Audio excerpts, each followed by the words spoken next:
Moscow, July 6th, 2013. World War III is upon us. A quiet day, an average day, a sunny day, a nice day even, but a day like any other. It's unknown who fired the first nuclear strikes, but it suggests the conflict began between two Middle Eastern countries. But it didn't matter. As soon as the United States and Russia began to launch their nuclear stockpiles at each other, the citizens of Moscow scattered like rats towards the metro lines, praying for safety as hell rained from above them. And a few found sanctuary, with the rest being either too far away or too slow to make it in time. And as the world turned to ash, humanity survived in the metro tunnels. But it seems whoever was on the surface when the bombs fell were the lucky ones. Food became a viable resource, bullets became a currency because of their scarcity, and stalkers scavenged the ruins of their home for anything that they could use to keep alive for just a few more days. Moscow, 2033. Years pass and things in the metro improve, but not by much. New factions rose from the ashes of the old world, along with new horrors. Mutants from the surface found their way into the metro lines, with humanity barely able to fend them off. But humanity still had its bad habits, killing each other in the name of ideology. But one mutant species from the surface was unlike the rest, Homo novus, or as we call them, the Dark Ones. Attacking stations without claws or teeth, using psychological powers to turn allies into enemies and leave nothing in their wake. One of these stations is where our story begins. So let's discuss the game based on a Russian book, Metro 2033.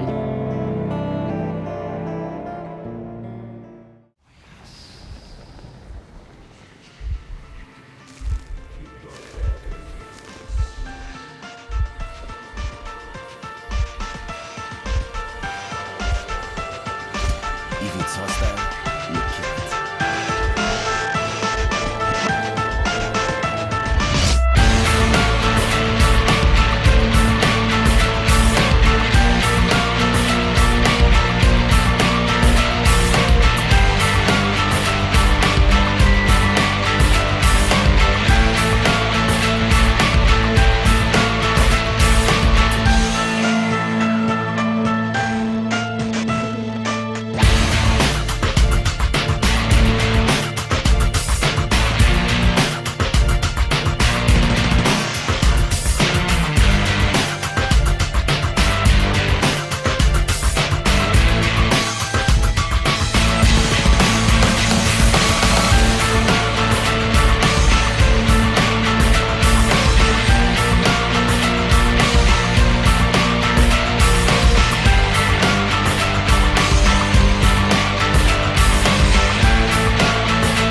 But Zero, you said you were gonna do a ready or not video. I know, shut up. I'm working on it. but at the moment I don't have the right setup to make it watchable. So I'm just going to make this video instead. And to be honest, I did really want to do a Metro video, so here we are. So let's get into it. Normally, I'd want to cover the story first before diving into the game's mechanics, but I'm going to do something different, and it'll be apparent later on. So let's discuss the developers before we get into the main content of Metro 2033.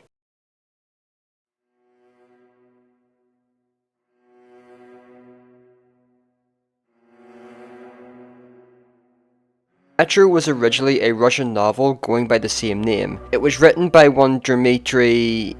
I'm not even going to attempt that. The book proved successful with over 3 million copies sold before being noticed by 4A Games. Founded in 2005, based in Ukraine at the time. I'm sure they're doing fantastic nowadays. Most of the development team are former Stalker developers that quit due to disagreements with their management. It's obvious that Metro seems like a darker version of the Fallout games, and that's because both the developers and the author took a lot of inspiration from those games. It just works, I guess. Now, at some point, I'd want to play a Stalker game, but I haven't found the time or the money to do it. So I'm judging Metro as an outsider looking in, rather than a hardcore Stalker fan. Maybe I'll make a Stalker video, maybe not, we'll see what happens. But back to Metro. So, with the developers out of the way, let's discuss the game itself.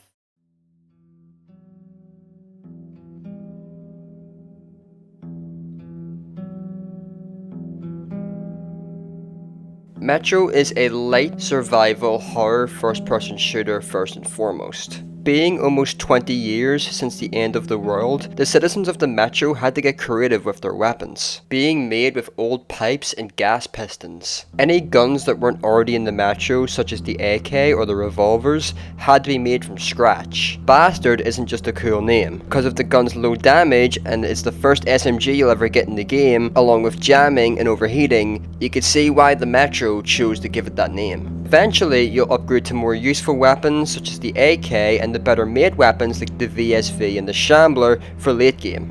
Or if you're lucky, you can afford them from the vendors in the Metro stations. Metro is a very linear game. You'll be going from level to level as you traverse the Metro stations and the tunnels, but you can explore off the beaten path in order to find useful supplies like ammo, guns, gas mask filters, and med kits. Speaking of gas masks, in some levels you will need to traverse the ruins of Moscow or in the more radioactive parts of the Metro lines. After 20 years, the radiation is still a huge problem, and your gas mask will be your lifeline in order not to suffocate in these areas. Filters will last up to 5 minutes, and you'll need to change them regularly in order to breathe on the surface. You will have a watch that will beep when your filter is low, and if left empty, you'll go towards the big Metro line in the sky. Your watch will also have a blue LED light on it to help you stay hidden in the shadows of the Metro. That's how you choose to approach the situation at hand. You can also blow out lamps and unscrew light bulbs. You can basically become a post-apocalyptic Sam Fisher. Congratulations to the 5 people who get that reference. If you ever get lost, you will have a compass and a journal to help you navigate the really confusing layout at times, along with a lighter for cobwebs that you'll get stuck in, slowing you down until burning them, along with a flashlight and a hand crank charger.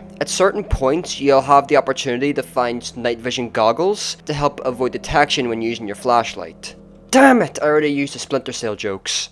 And lastly, I mentioned that bullets are a currency. It's not a world setting thing. You can find military grade ammunition that can be used to trade for almost anything you need when exploring. Ammo, guns, medkits, attachments, and so on. If you run out of ammo, you can load them into your gun for higher damage, but you'll effectively be shooting your money away, so best to count your shots and only use them if you're really in a tight spot. Along Artyom's journey, you will come across different stations and factions, but I'm gonna save the factions and other mechanics for the story part. For now, let's get into Metro's soundtrack.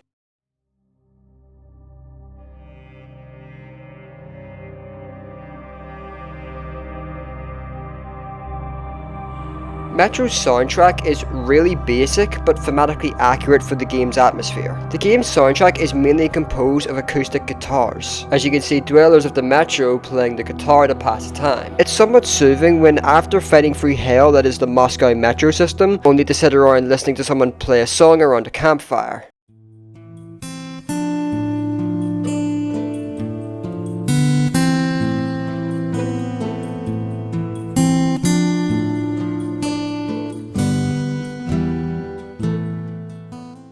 But not all of Metro's music is so calming. Some music bits will play during certain set pieces, like at a certain part where you're exploring a haunted tunnel with a shaman type, guiding you through unharmed, with the shadows of the dead surrounding you.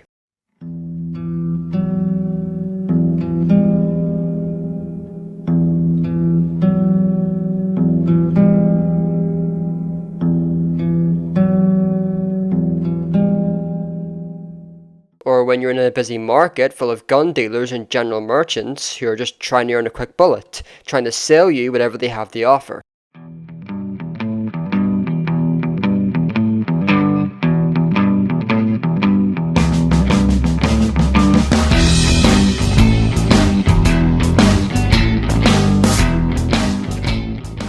Metro does have its combat riffs like any other game of its genre, like for when you've been spotted and a firefight begins.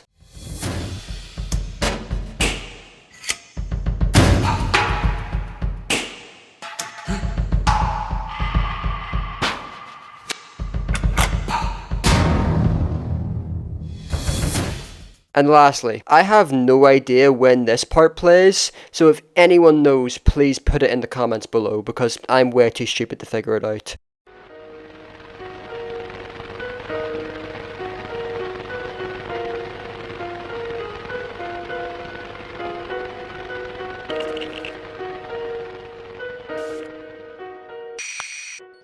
Now, this is the part I've been patiently waiting to tell. This is the story of Metro 2033.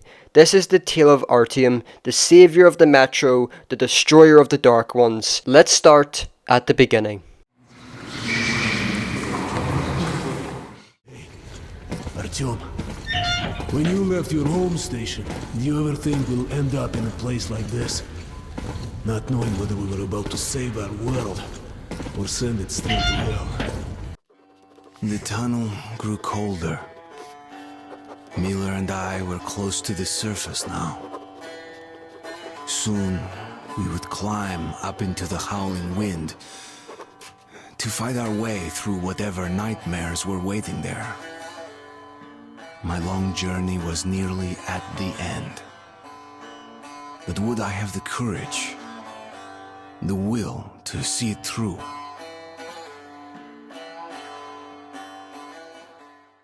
We begin our tale with Artyom and Colonel Miller scaling a ladder towards the surface. As soon as Miller reaches the top, the ladder breaks and near sends Artyom back down into the abyss of the Metro. After getting past a blast door and some light platforming, they make their way into the performance hall before being ambushed by Watchers, which is the first mutant we encounter. Watchers are also known as Watchmen. Watchers seem to have mutated from either canines or wolves. Watchers are pack hunters. You'll mostly find them on the surface with packs consisting of a few dozen. Watchers tend to howl when trying to get attention of other Watchers or to intimidate prey. They are also the most common mutant type you will find on the surface, killing anyone who isn't paying attention to their surroundings. The best way to deal with Watchers is with shotguns. Whenever you plan on going up to the surface, bring a boomstick with you. After fighting off the Watchers, Artyom and Colonel Miller continue their journey towards the tower, into the howling winds of Moscow. Getting closer to the tower, Artyom hears a truck.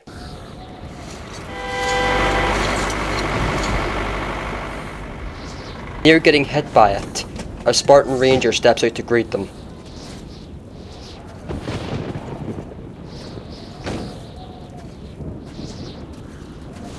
Glad to see you, Colonel.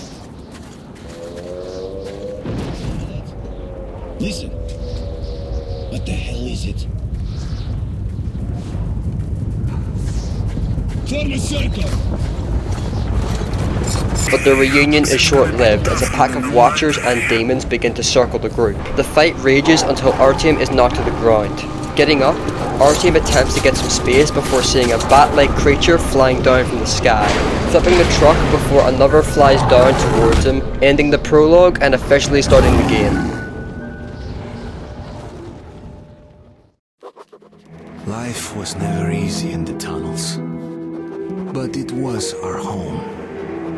There was comfort in its routines, in seeing the same people day after day.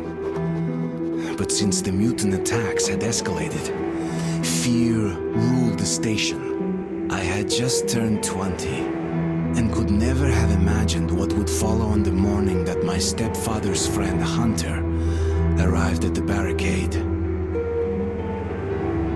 Our story properly begins in station VDNKH, also known as Exhibition. First, some background on our hero. Artyom was born just before the war, with him just being a baby when the bombs fell and Armageddon reigned over Moscow. Little is known about Artyom's father. I could barely dig up anything about his mother. In Last Light, Artyom states that he can barely remember his mother's face. All I know is how she died. In the book, it stated that she was killed by a carnivorous horde of rats. With his mother dead, he was adopted by a military officer whose name I'm also not going to try and pronounce because I don't want Vladimir Putin nuking my ass into orbit. But in English, his name is Alex, so that's what I'm going to call him from here on out. Alex calls Artyom, saying his friend Hunter is arriving at the station very shortly. On the way, Alex mentions that the hospitals are full due to Dark One attacks on the station. Passing through the hospital, Alex stops to talk to one of the doctors. How are the wounded? Not much improvement. 2 died this morning. The Dark Ones do not kill outright, but they damage a victim's mind. Sooner or later, this leads to death. Exiting the hospital, a loud thud is heard from the main gate. What the hell? Who could that be? It's Hunter. Mutants don't knock first. Open the damn gate.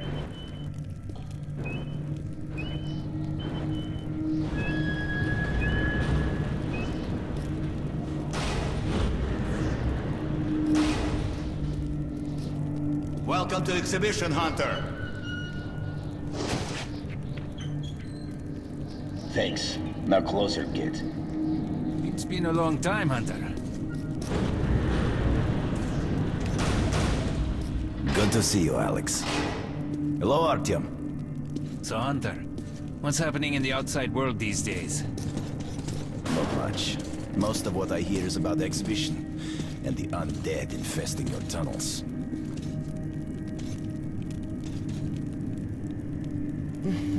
Artyom, I met a trader selling old postcards of New York City.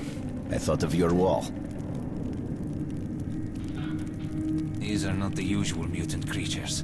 This is something else. What the hell? Something much worse. Dark ones. Well, whatever in hell they are, my order has a motto. If it's hostile, you kill it. Dark ones do not... main vent shaft. They're coming in from above. After the brief conversation between Hunter and Alex, it's announced that something is coming through the vents. Quickly, Artyom grabs a revolver from a nearby gun stash, before they begin to claw their way inside.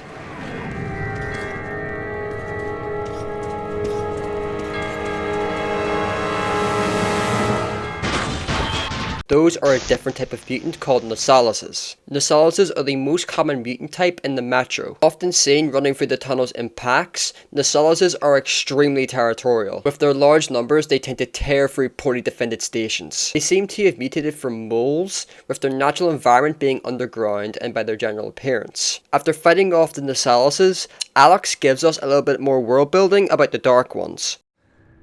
He's a dead-eye shot, this one. No Dark Ones here.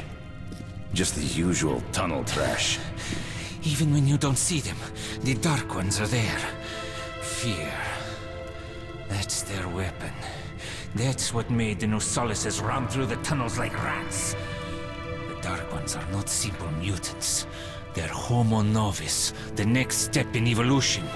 You've heard about survival of the fittest? Guess what? We lost. What's happened to you, Alex? You can go like lambs to the slaughter. I'll hang on to whatever life I got with teeth and claws. And I'll take more than a few of your Homo Novus with me to hell. You think you're some old movie cowboy? Have a look, Hunter. 10 soldiers, trained in combat. Their bodies broken. But before long, we learn that the Nasalises weren't attacking. They were running.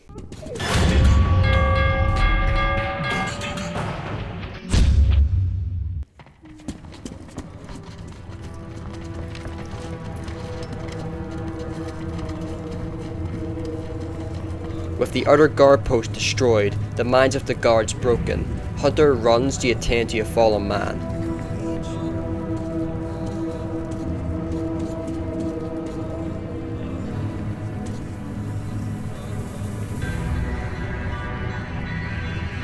The devil knows what's happening out there, beyond your perimeter.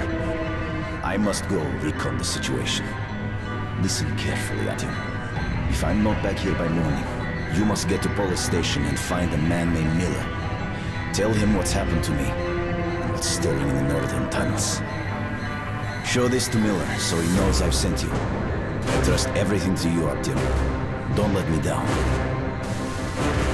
If we are to survive, this threat must be eliminated, no matter the cost. Eliminated.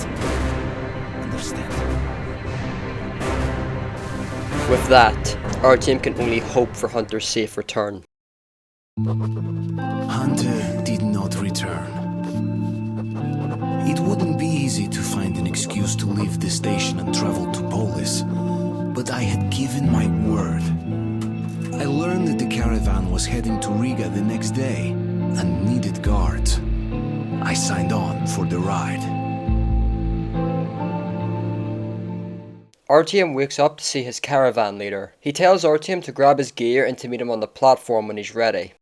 Finally! Taking your time as usual, huh?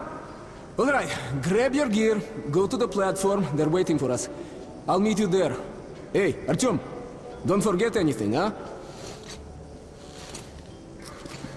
Вот стоц перевертоться, бабушка здорова. Вот стоц перевертоться, кушает компот. Вот стоц перевертоться и мечтает снова. Вот стоц перевертоться, пережить налет. Artyom makes his way towards the armory to gear up, with us getting a better look at his home station. The living quarters being cramped with people, there's no room for claustrophobics. Getting to the armory, he's equipped with his gear he'll need for his journey. The previous mentioned bastard gun. Submachine gun, 5.45 caliber, made in the armory. It's got poor accuracy and overheats like hell. That's why they call it a bastard gun. Some metro grade ammunition. Use short bursts, Artyom. Help yourself to some ammo too. A charger for his flashlight. Here's a universal charger to keep the battery powered. A gas mask. And a gas mask. Put it on if you crossed any radiation hot zones. Or, God help you, go up to the surface. And lastly, some army grade first aid kits, which is just some morphine injectors. I took some time to practice as it's been a while since I've played Metro. I'm an okay shot, but I still need some field practice. After pissing about at the armory, I made my way towards the platform. You have a choice to check in with Alex. In my playthrough, I did, with Alex expressing concern for Artyom when he enters. Come in, son. You're ready to set off. Good. You've probably heard that our station is creating an alliance with Riga. We're sending them a couple of rail cars with humanitarian goods, some weapons and some miscellaneous gear. That's the cargo you'll be looking after. It's not a very long trip, and it should not be too hard. Artyom, one thing before you go. I can see that you look up to Hunter, but a ranger's life is different than ours. They are reckless, even violent by nature. There's nothing to be gained by playing the hero, so stay clear of trouble. See the caravan to its destination and come home as soon as possible. Goodbye, my boy. We learn a few things from this exchange. Exhibition and Riga are in the process of creating an alliance, with Exhibition sending supplies and manpower to help aid the station. But also that Artyom had lied to his stepfather about his journey, saying that he's just going to Riga and back, even though it's an indirect lie, with Artyom planning to go to Polis instead. And lastly, some people believe that the Rangers are brutes and violent, and that's the first faction we hear about. Spartan Rangers are also known as the Sparta Order. The Rangers appear to me like a Spetsnaz, adapting quickly to the new world that they have been thrown into. The Rangers are led by one Colonel Miller, who we will meet later on. The Rangers are neutral in most conflicts within the Metro, only going on the offense whenever attacked or to save a resident of the Metro. The Rangers HQ is Polis Station, with the Rangers ranks being mainly made of ex-soldiers. The Rangers have the best gear in the Metro with high caliber weapons and night vision goggles. And lastly, the Rangers motto is, if not us, then who? showing that they will stand against impossible odds for the simple reason of, if not them, then who? After talking to Alex, Artyom makes his way to the caravan and is about to set off until a hitchhiker stops him looking for a ride. You get your gear? Let's go then. Hey guys, going to Riga? Yeah, we are. Can I get a lift? Sure, but no free rides. You'll have to pull the lever sometimes. I can do that. Let's go then. Alrighty then. Good luck to everyone staying home, and to us too. Boy, Let's go. good luck to us. So, are you ready to finally be somewhere else? Oh, Artyomka! Free at last, huh? Well, for as long as the ride takes anyway. Should be fun. More dangerous. Even better, right? And with that, Artyom begins his long journey to the capital of the metro. It was the first time I had left the safety of my home station. It troubled me that I hadn't told my stepfather the truth. I would not be heading straight back from Riga. But Hunter was depending on me. As we ride through the tunnels, we learn more about our newfound passenger. So, where you from? Riga, I'm making the rounds, buying merchandise. Well, I bet you've seen a few places then. Yeah, the market is right next to Riga, and that's a big metro already. I used to make regular trips to Polis, but getting there now requires a lot of luck. That or being from the I'd city. love to How ride come? that thing. Hansa connects to the whole metro and has a lot of stations, but doesn't welcome outsiders. And if it's not Hansa, then you have to go through the Reds, the Nazis, or your regular bandits. And these guys are really going at it lately. If they're not fighting everyone else, they're warring with each other. From his exchange, we learn more about three new factions, the Reds, the Hansa, and the Nazis. I'll go more into detail about them later. We also learn that getting to Polis requires a lot of luck, something we learn that Artyom has in spades. Approaching a checkpoint, we're pulled aside by one of the guards. Slow down, guy. Peter, what's up? A military caravan got stuck near Alexeyevskaya. A tunnel collapsed or other shit. You have to use the service tunnel bypassing Alexeyevskaya. Ah, fuck. I hate this tunnel. Alright, Peter. Open up the gate. No point being stuck here forever. Why? Well, what's wrong with that tunnel? Well, it's an ordinary tunnel. Not as well lit, maybe. I went through there last month and, well, I just don't like it. That's all.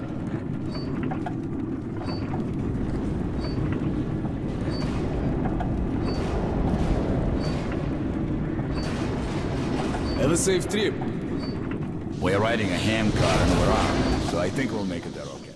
With our weapons at the ready, we slowly move through the tunnel before everyone in the cart starts to suffer a headache. Just before we pass out, we see an anomaly behind us, just before we pass out ourselves. During Artyom's journey, we will have visions of the Dark Ones. We see Hunter trying to kill one before it kills him instead, before the Dark One looks at us, turning away only to get shot by an unknown person, possibly foreshadowing. These visions are numerous throughout the game, but I'll wait till the end to cover them. Before you start making assumptions, no, this isn't the All in the Head game. This isn't the Pyrocynical video. Hey, oh, I didn't know I had that mod on. Okay, oh, whoa, okay. A while later, we wake up alongside with all the caravan guards.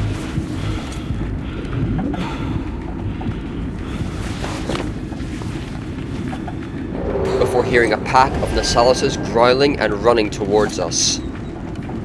Boy, what the hell's going on? Shit! Wake up, people! People! Wake up, for Christ's sake! What is... Wake up, warriors! Shit! It's no good!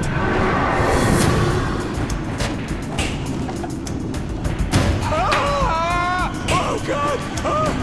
Shoot them! You shoot them! Take the ladders! Come on!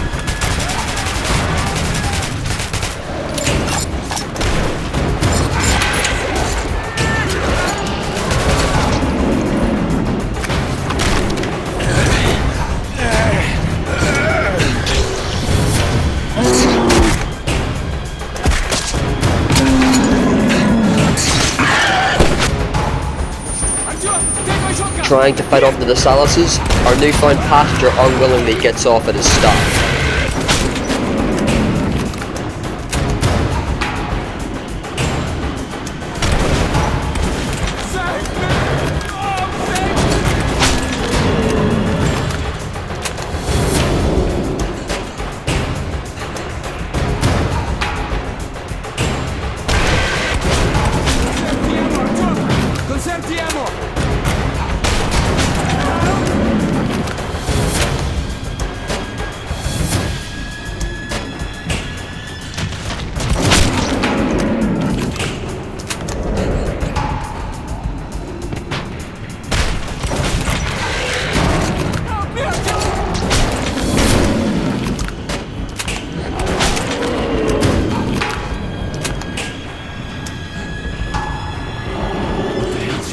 here. Continuing to desperately fight off the mutants, Artyom loses his footing and is knocked off the handcart before rolling into a hole in the supports.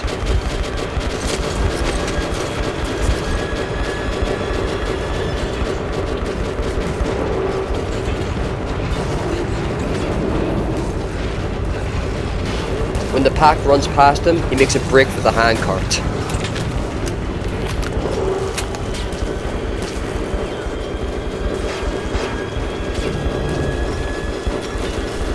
He's alive! Come here, quick! Don't use a flamethrower! Barely making it before the pack gets incinerated by a stationary flamethrower.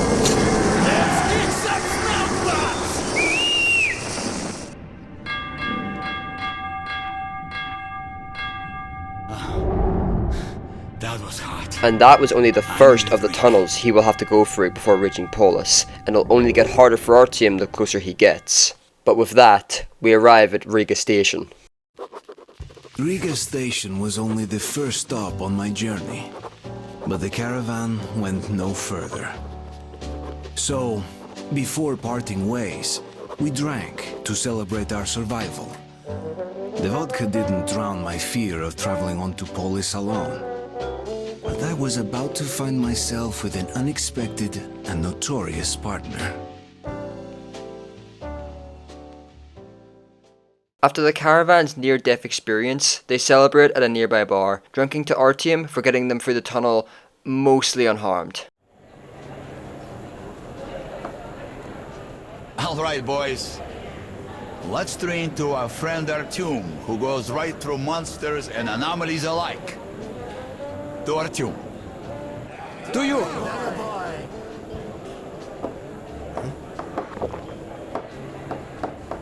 Hell, if not for you, Artyom, we'd have been shredded like cabbage. You deserve a medal. Or at least some extra ammo. Here, take them. To you, Artyom. Artyom! To you!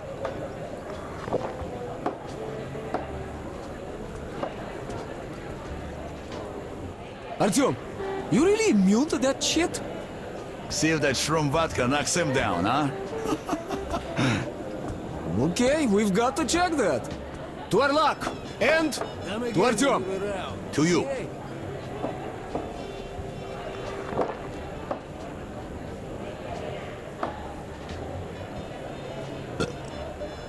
The vodka kicks everyone's ass, huh?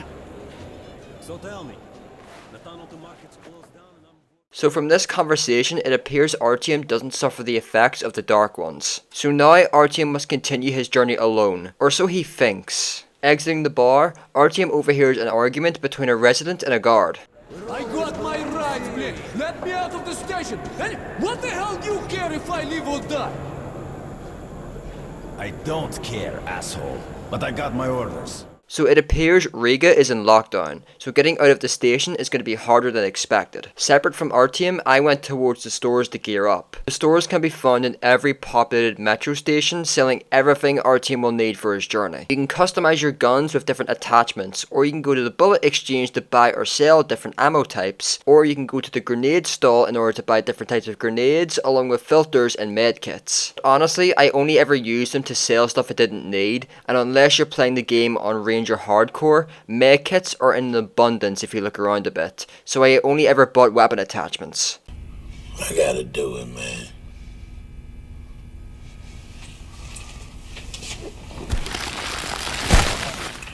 Dude.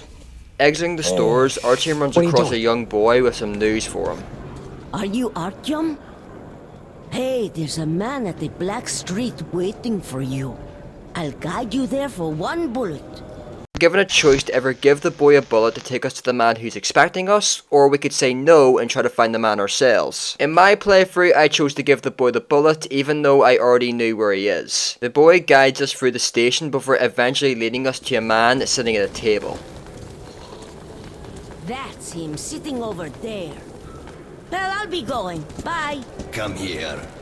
You're Artyom, right? Sit down. Everybody calls me Bourbon. Listen, I need to get to Dry Station for some business, but this rat hole is on lockdown. I, however, know a back way. A so-called cursed passage the locals are afraid to use. But I hear the shit in the tunnels doesn't work on you. So, you help me get to dry, I'll give you my AK when we get there. Deal? Good. Here's an advance payment in case you need to gear up first. We meet Bourbon, a sketchy looking guy looking to get to Dry Station, but wants Artyom to accompany him as he's heard the effects of the tunnels do not affect him. Bourbon is an interesting character who you will see plenty of when travelling with him. When ready, Bourbon and Artyom set out towards a back door that leads out of Riga and into the tunnels. Раз, два, три, четыре. Раз, два, три, четыре. Их солдатушки, браво, репатушки. Раз, два, три, четыре. Раз, два, три.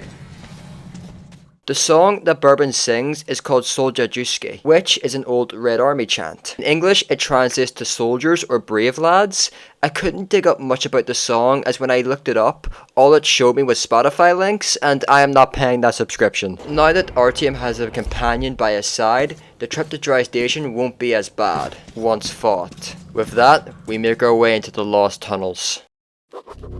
As I entered the abandoned tunnel with Bourbon, I wondered if I'd been wrong to trust him.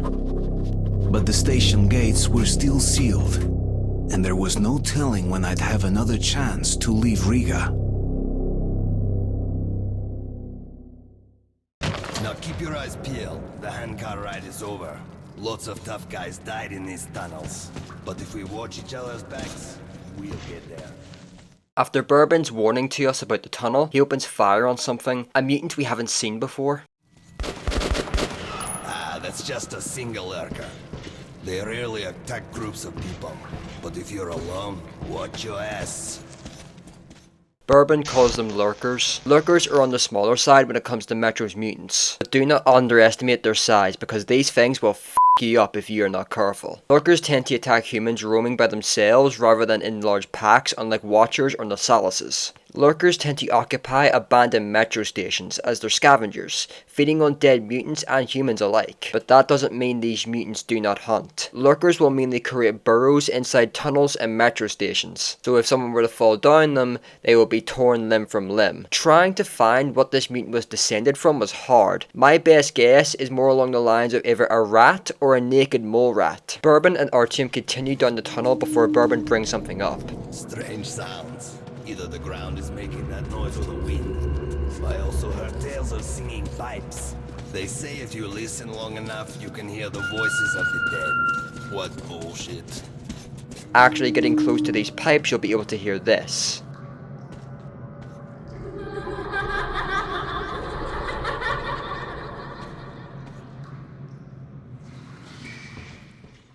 Maybe this is supernatural, or maybe it's the Dark One's effect on the human mind. We won't know until the end of Artyom's journey. As they continue on, Bourbon stops after finding a few dead bodies. Shit, caravanners. They're all dead, I know that style. Bandits. And Hansa boasted that they'd wipe them out. Now keep your eyes peeled. They won't let us pass freely. The metro isn't all civilized. In some tunnels, bandits will occupy some areas the same way they would occupy roads in other games. After sneaking past a few cans, Bourbon will give us some tips in order to stay in the shadows and stay alive when in areas like this. Watch your step. Any crunch or crack will give you away.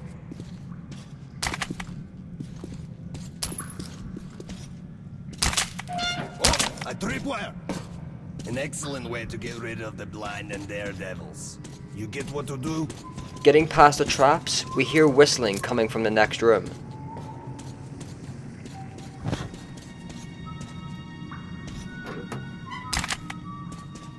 They barricaded themselves. Short, we need to get closer. Can you take down the patrol? Bourbon tasks Artyom with clearing the patrol before moving forward. But let me tell you something about me, okay? I suck at stealth, so it didn't take long for me to turn this into a firefight.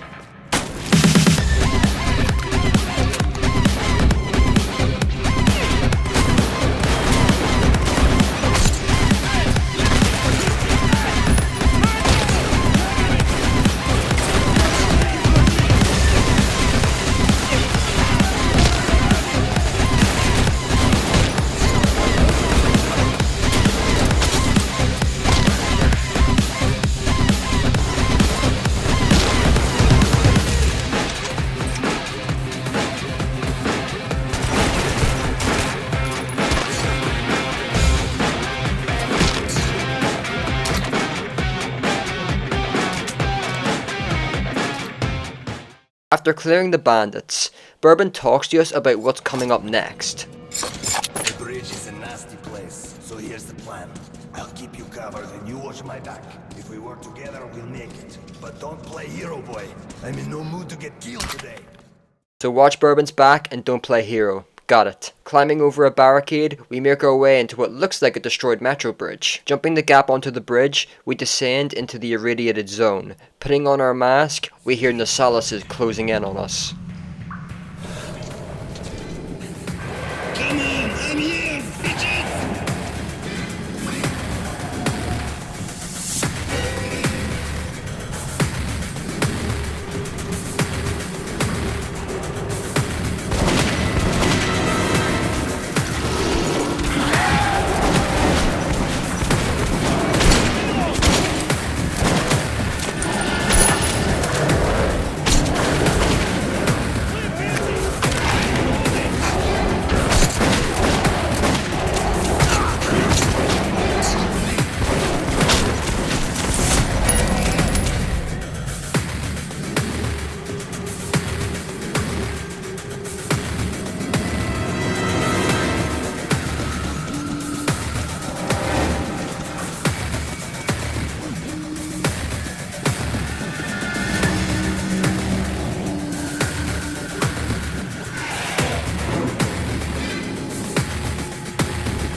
Halfway across the bridge, Bourbon stops us after seeing a light shining through a crack in the wall.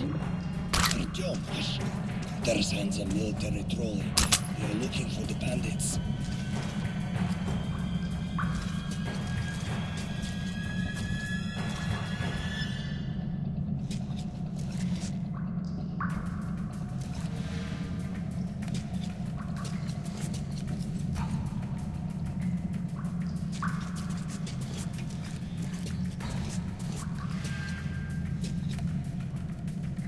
Okay, they're gone now. We can go. A patrol of Hansa soldiers are patrolling the nearby tunnel for the bandits we just fought. I'll talk about Hansa when we reach the next station. After the patrol passes, Artyom and Bourbon continue across the bridge as more Nasalises close in on them.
Getting across the bridge, Bourbon drops a staircase down to a nearby sewer tunnel in hopes of escaping the mutants chasing them. Making their way through the sewer, they come across a hall bathed in a sickening green glow, dead bodies scattered everywhere. They were in the nest of the Nosalises we just fought, and if Artyom and Bourbon don't move fast, they'll join this graveyard soon enough. Bourbon attempts to open the gate as Artyom loots the dead bodies, but Artyom starts to have more visions of a long, dark alley with a gate at the end.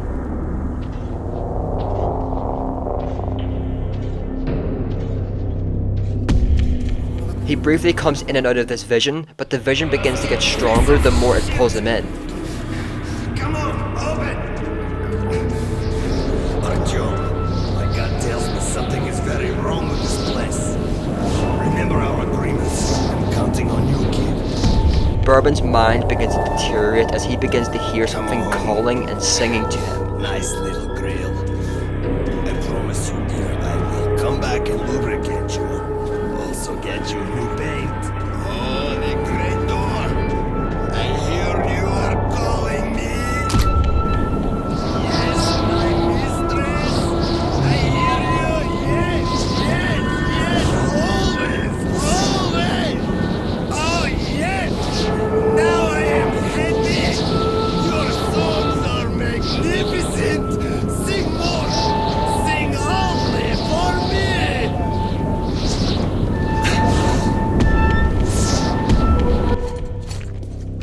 Ah!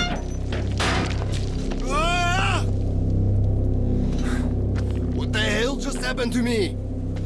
Artyom, did you hear those songs? Brr, I wouldn't wish it on an enemy. Something had pulled Artyom and Bourbon out of the vision. It looked like a Dark One's arm. Why would the Dark Ones be trying to help Artyom? But with more questions and answers, we're nearing the next station. Pulling themselves together, Artyom and Bourbon march out of the sewer and towards a giant blast door, where Bourbon proceeds to have a one-sided conversation with the person on the other side. Hey, people! Open up! Don't let your two-legged brethren die a foolish death!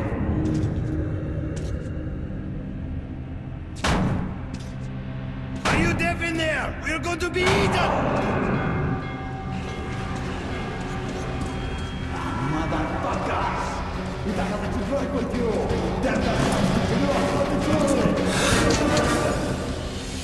Artyom, hang on! Fate's on our side! The Nosalises begin to close in on our duo as the guards begin to open the door, so they must fight to stay alive.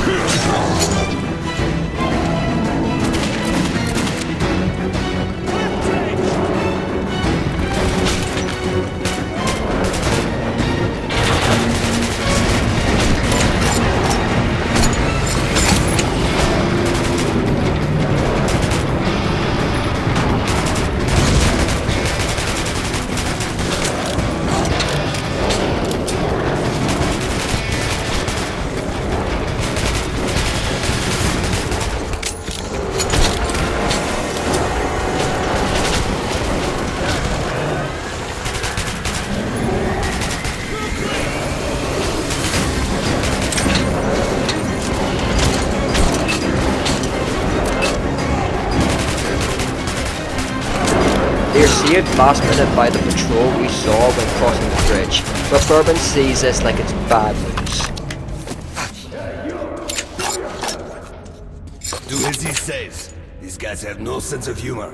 Are my eyes playing tricks? Bourbon, old friend, is that you? And I've given up hope of ever seeing you alive again. Simon, look who the snout scared up. God damn it. We stepped in this shit now. Hey, Mikhailovich, what a coincidence! I was just coming to visit you. You hear that, boys? Set out the good dishes. Bourbon's come to visit. Nah, don't go running off, Bourbon. We've got a little job to finish, then we'll get back to you. Remember where you should wait for me? I do. You sure? I can help you, remember? You get me right? Absolutely.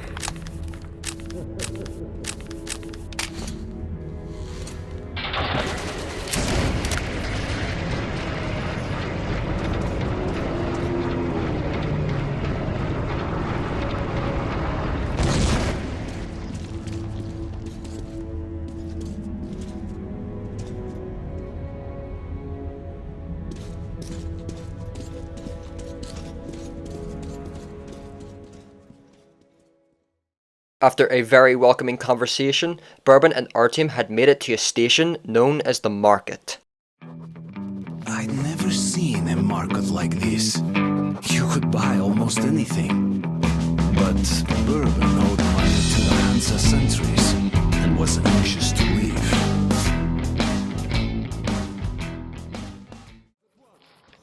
Who are you?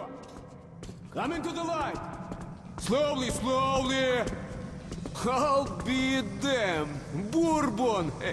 Hey guys, we'd better search these two. So, you all drunk. What are you carrying this time around? And who's the boy? Look here, boss. I'm sure we can work this out. Sure? Let's go and chat a little. And you keep an eye on this one, huh?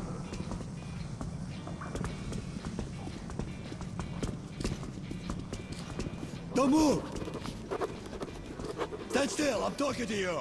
So while we wait for Bourbon, let's talk about the Hansa. Hansa, or better known as the Commonwealth of the Ring Line. Hansa are the most powerful faction in the Moscow metro system, as Hansa controls a decent chunk of the metro's economy, or what's left of it anyway. Hansa control an area in the metro known as the Ring Line, a trade route between Hansa-controlled stations. Hansa's main ideology is the idea of capitalism, and shares the same ideas as the United States during the years of the 1900s to the early 1960s. Hansa and Polis share the same democratic systems as each other, with soldiers from both the Red Line and the Fourth Reich expressing wanting to move to Hansa-controlled stations. Most of these deserters from these factions are often turned away due to Hansa's suspicions of outsiders. But Hansa is pretty well off when it comes to firepower, using anything at their disposal to protect the station's wealth. The Market is a Hansa-controlled station, and when Bourbon has finished his business with the guards, we make our way into the Market with Bourbon giving us a little more detail into the place.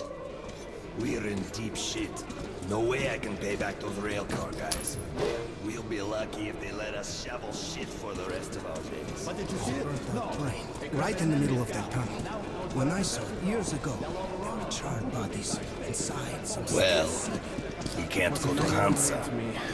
Look, here's some cartridges. Go get a couple filters, will ya? I have an idea. I'll go have a talk with a certain someone. We could either meet at the local bar or I can find you elsewhere. Well, off you go. You have around 5 minutes. So Bourbon wants us to get some filters. What is he planning? For now, I want to explore the Market a bit. The Market's living conditions aren't any better than exhibitions, but it isn't as crowded, so in these conditions, it could be considered a luxury. We see a bar, obviously crowded with either traders just coming off from selling their goods, or travellers like ourselves stopping by for some R&R. Then we walk out into the main floor, and this place is busy. You can buy anything here. Blankets, food, supplies for the road, anything and everything is for sale. But we're looking for filters, so stopping by the store stands near the main gate, we gear up and I take a little while to improve my aim. The Market has a shooting range that doubles as a competitive shooting gallery. The first few challenges are pretty easy, but they start to ramp up in difficulty around challenge 4 and progressively get harder. Winning the challenge range, we won some extra bullets, so I lived up to my nation's nationality and I went to the bar for a drink.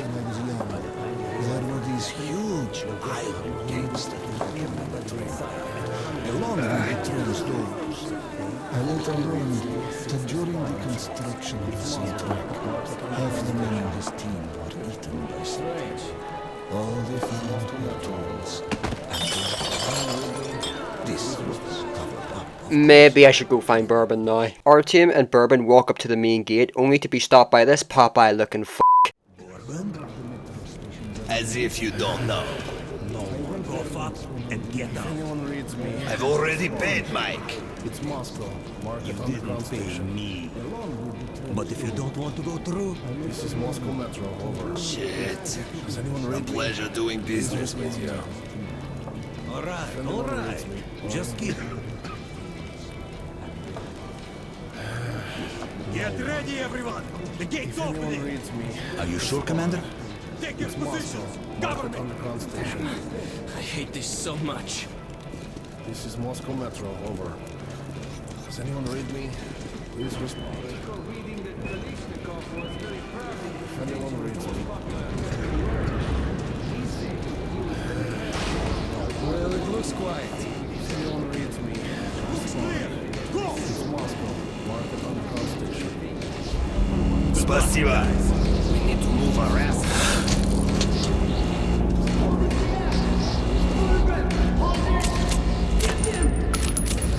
Move it, kid. Artyom and Bourbon plan to make their way to Dry Station up on the surface, a dangerous and hostile place that makes the monsters in the metro look like teddy bears. We must tread lightly if we wish to survive the horrors that await us in the ruins of Moscow, also nicknamed the Dead City. When we emerged into the ruins of Moscow, I felt both fear and sorrow. But after a life underground, I also saw strange beauty in the dark skies and frozen landscape. So that's the Dead City, grunted Bourbon. Welcome home, Artyom.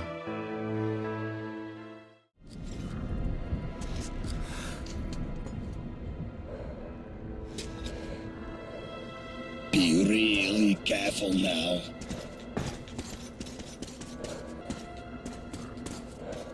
And here we meet a happy citizen. Stalkers. Those crazy devils come to the surface almost every day, looking for scrap, ammo, anything they can dig up. Sometimes you find the dead ones frozen stiff, like snowmen in rags. Search the room carefully. You might find another cache here. They often make hideouts for themselves on the surface, just in case. So just take a careful look around, and we'll have no problems with spare filters and ammunition whatsoever. What do we get here? A filter. That will surely come in handy. Some ammo. Great. Thanks, friend. Bourbon tells us about stalker caches, safe houses that stalkers make on the surface as almost checkpoints to either gear up or stock up on supplies. I took some time to look around and I did find one of these stalker caches, although I don't think the occupant's gonna need them anymore. Heading back downstairs, Artyom and Bourbon make their way outside and into the ruins of the Dead City. We've got to reach the air shaft, which we'll use to get to Dry Station. Then we go our separate ways, and you'll get my AK like I promised.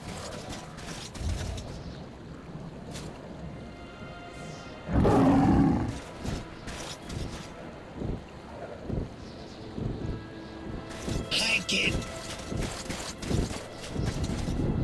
Stay hidden. If we meet the beast in the open, crawl into the nearest crevice. Some people call these demons. I call them bitches. That was a demon, but obviously nobody but Bourbon calls them bitches. Demons are known as beasts or gargoyles. These things are at the top of the food chain now that humanity got pushed underground. Demons mainly tend to hunt anything that they can carry off. Watchers, Nasalises, humans, but for some reason never dark ones, with dark ones actually calling them winged ones. Demons tend to make nests, often in high up areas on top of buildings, similar to birds. My first thoughts when looking at a demon is that it looks like a bat, but there's evidence to support otherwise, so it seems more like they mutated from ever both a reptile and bird, but nobody can say for sure. After the demon passes, Artyom and Bourbon attempt to cross a small river in the middle of the street. So that's the Dead City. Welcome home, Artyom.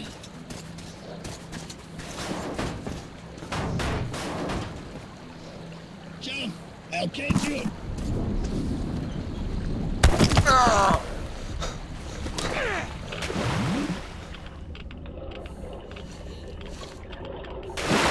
that's what I call rotten luck.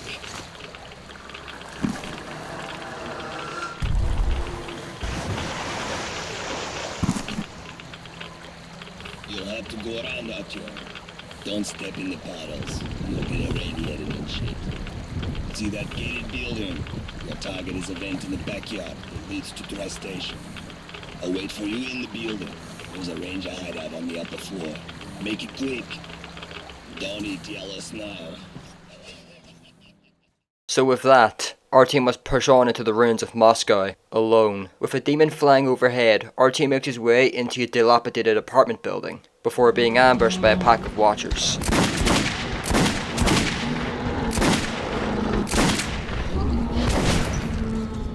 Making his way upstairs, Artyom begins to hear a voice in his head that isn't his own.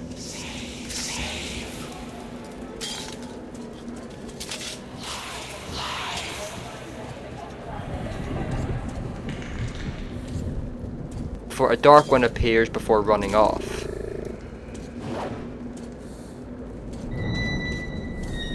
I noticed an arrow leading down into an elevator shaft. Following it down, I found another stalker cache before jumping down and getting the shit scared out of me by some more watchers.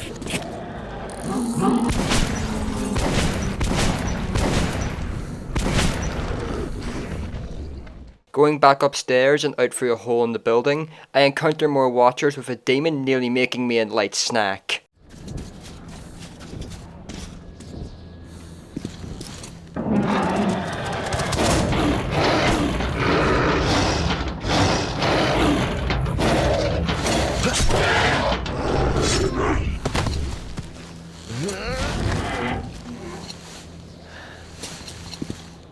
Too close for comfort. Gotta be more careful. Continuing to a playground, Artyom begins to hear the dark ones in his head again. He can stop that. Before beginning to have more hallucinations.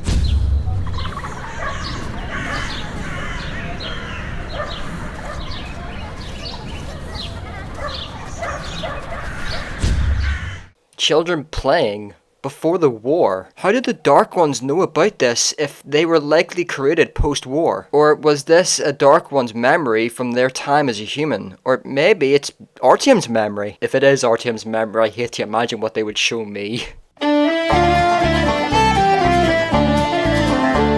Coming to his senses, we see another Dark One watching him. More watchers, more ammo wasted because I'm bad at stealth. We really need to find Bourbon soon. Artyom makes his way outside and 3 more watchers. Now Artyom has an opportunity to miss something here if we just kept on the path towards Bourbon. Instead of continuing down the street, we turn into an apartment building. We see something that sent shivers down my spine when I first saw it.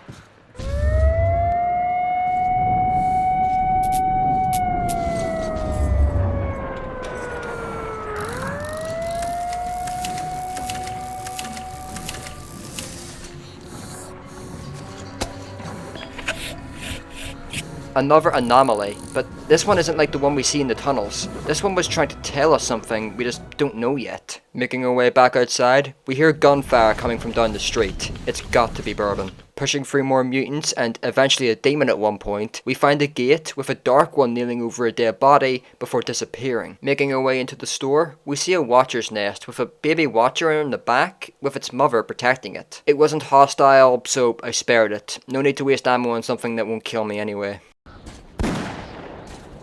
That has to be Bourbon. We can find another missable opportunity in more apartment buildings, with this one being booby-trapped. Getting through the traps, we find a cassette player. Red, I took the heavy gear moving in with North to Exhibition.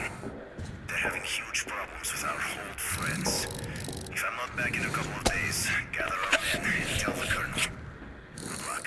So this was Hunter's stash. I don't think he'll be needing it anymore. Finding our way through the gate, we see Bourbon waiting for us. Scared the shit out of me. But you made it. I thought you were a goner. We're almost there. Just one courtyard left. Following Bourbon, we're soon ambushed by another pack of watchers.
We're given a golden opportunity when a fence behind us falls, with the metro station just behind us. Climbing up, we're forced back into the darkness of the metro. Only more dangers are left to come. But Artyom is about to meet another man. A man who will shape his destiny if he chooses to take his advice or not. A man by the name of Khan. With this foreboding prediction, we arrive at Dry Station. As we went underground, it struck me that my city was now a foreign and hostile place. I felt safe here, in the darkness of the metro. More so when Bourbon claimed to have friends at Dry Station. Listen carefully. The bandits control this station. We need to move quietly and take a look around. If we don't see my friends, we get the hell out of here.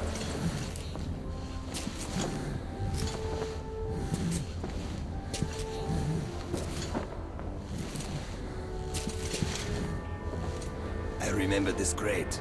Let's just...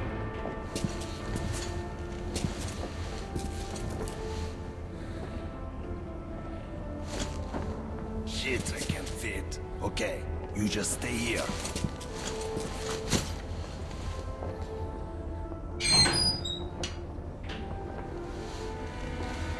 First in, we're good. Hold it! Who are you? Hey, give me some light. Oh, ha, ha. Who do we have here? It's Bourbon the Huckster. Look who's talking. Take me to your boss. I have business with him. The boss? But of course. Then to the boss it is. Where else would you like to go, huh? Okay, that's enough. Or else we'll have to drag him.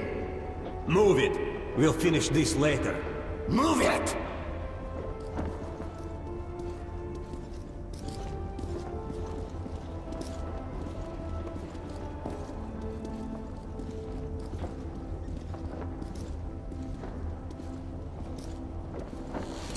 See if he's forgetting something. I don't see his stuff around. Yeah. Yeah. There's nothing but the rats here. Okay, let's go then. So it appears Bourbon's friends aren't the welcoming type. They're bandits. Dry Station is a bandit station. Was Bourbon planning on betraying us? Or was this just poor judgment on his part? Either way, we can grab Bourbon's AK that he promised us back in Riga. The bandits have many in numbers, so taking them on would be suicide, especially with the resources that we spent on the surface. Now, remember when I said I was bad at stealth? This chapter isn't very long, so I'll just show you how bad at stealth I really am.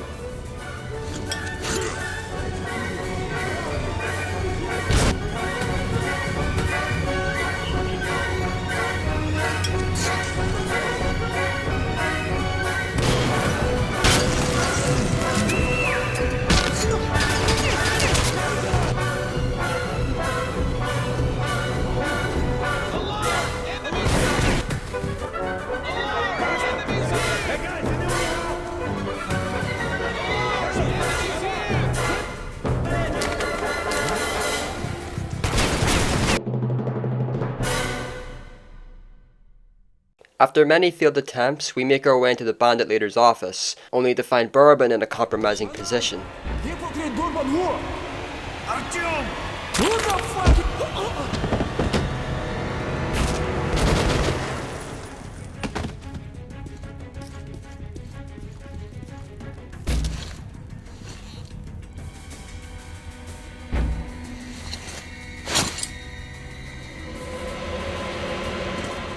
You can keep your weapon down, young man. A sad, but not unexpected finale for the likes of him. My name is Khan. Well, I suggest that we leave this place immediately. The companions of these bandits will show up soon enough, and I'd prefer to avoid more bloodshed. I'm going back to Cursed. This station's humidity is making me rheumatic. If you'd rather share your friend's fate, then by all means, stay. This is Khan, our new travelling companion. but Bourbon had saved our life, and he paid the price for it. Bourbon was an interesting character, as we never really knew his motivations for helping Artyom. Was he planning on robbing and killing us? Was he planning to recruit us into the bandits? Or did he just like Artyom and want to help him get the Polis? We'll never know. But it doesn't matter now. All we can do is continue our journey with Khan, who will prove to know more than he lets on. A wise decision. With that, we make our way into the ghost tunnels. Khan's appearance caught me by surprise. Although while fighting the bandits, I did sense someone helping from the shadows. Khan assured me that Bourbon's fate was not tied to my own. But I regretted his death.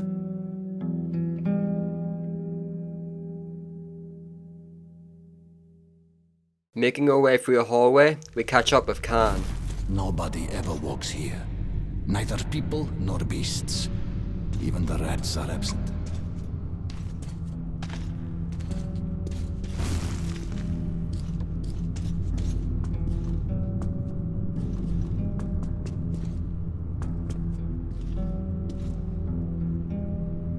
They know we are here. Come closer to the tubes and listen. Just don't stay for too long.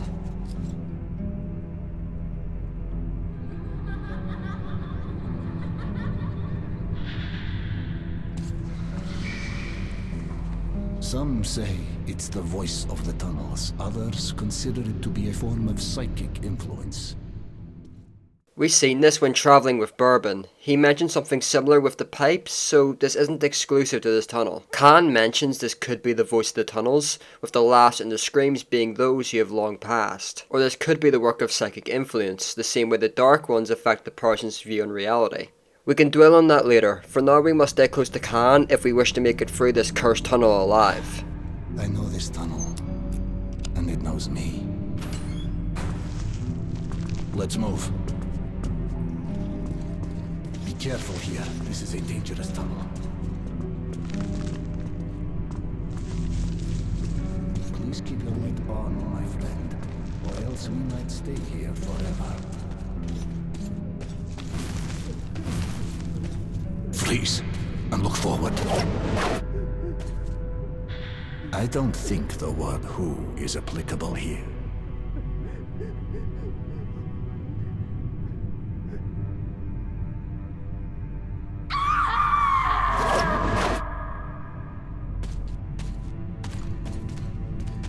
We need to go around it.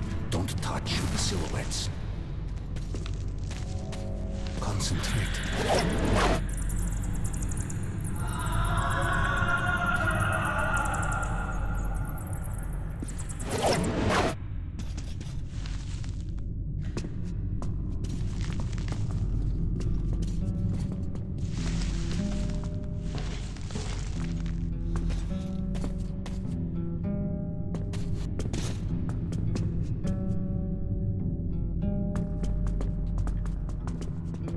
Mom, where are you?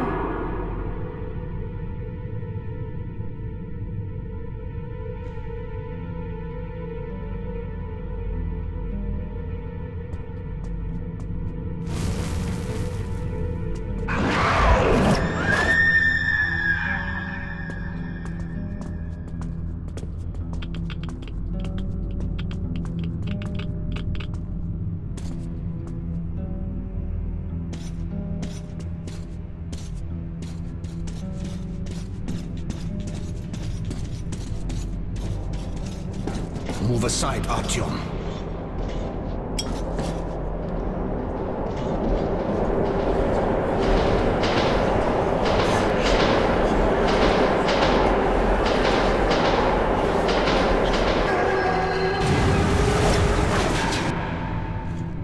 This tunnel has to relive its past over and over again. And those who were unfortunate enough to walk here at such a moment usually join that past. Khan explains that anyone who was unfortunate to die in this tunnel will join its past, reliving their deaths over and over again till the end of time. But the one question I have is, how does Khan know all this? Was he there when these people died? But we're not out of the woods yet, so we march on.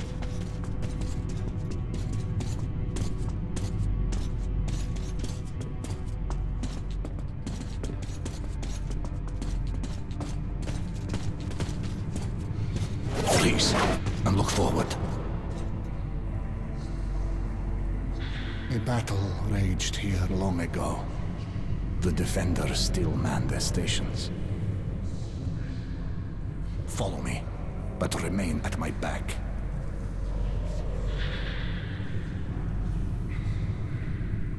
Castone lapio asterion manto.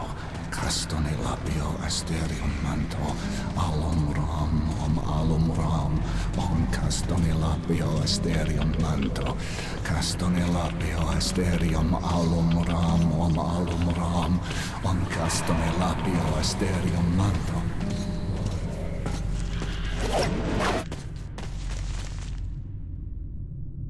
I'd rather that remained a secret. This is personal, my friend. I was with them when they died. Only I survived. Khan's chant was in rough Latin. I couldn't find the translation, but the chant is an ancient mantra for warding off negative or dark energy. But Khan mentions that he wants this to be kept secret and that this is personal to him. He goes on to explain that he was the sole survivor of a battle that raged here long ago. For a little more clarification, we press on towards the end of this tunnel. It appears that the devastation we brought upon ourselves was complete. Heaven, hell, and purgatory were atomized as well. So when a soul leaves the body, it has nowhere to go and must remain here, in the metro. A harsh but not undeserved atonement for our sins, wouldn't you agree? Khan explains that he believes that both heaven, hell, and purgatory were also completely obliterated when the bombs fell. Anyone who then dies in the metro tunnels cannot pass on and will forever haunt the metro tunnels that they used to inhabit. An interesting worldview. Khan is a mysterious character. He seems to know more about the metro, the Dark Ones, and even Artyom himself. So unless Khan had been stalking Artyom since he left exhibition, he shouldn't know any of this. After making our way through the tunnels, we explore a maintenance area, with me getting the shit scared out of me by a rat. Did I mention that Metro is a horror game? We push past a metal door with some Nasalises behind it we have to kill, but Khan notices a body that fell when we opened it. Damn, this unfortunate is from Cursed. Clearly things are bad there. Khan mentions Cursed Station, with the body being a guard from the station who was probably looking to escape until he was cornered and killed by the Nasalises. We continue to follow Khan until we exit into another tunnel. Concentrate. We see a light flickering at the end of the tunnel. Now, I don't know much about electricity, but something is surging it with electricity for it to flicker like that. Not a good sign, but Khan continues, so do we. You can feel it coming, I see. That's a rare talent. You should use it. Don't move now. Don't move.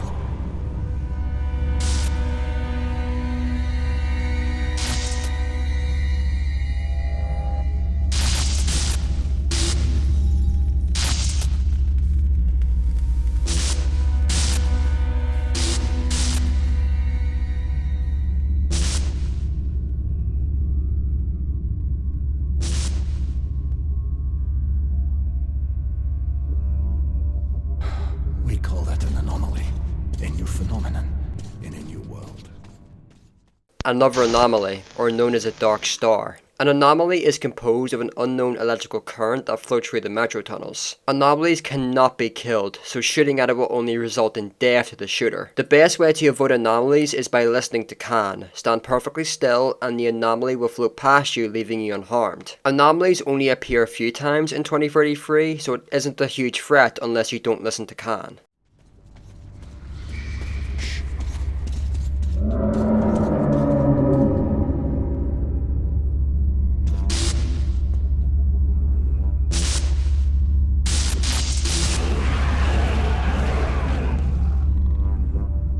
Wicked phenomenon, yes. But, you know, it's not any more evil than, say, fire. It all depends on your point of view. Try to get a better understanding of things before you make your judgment. Let's move out now. It's not safe here.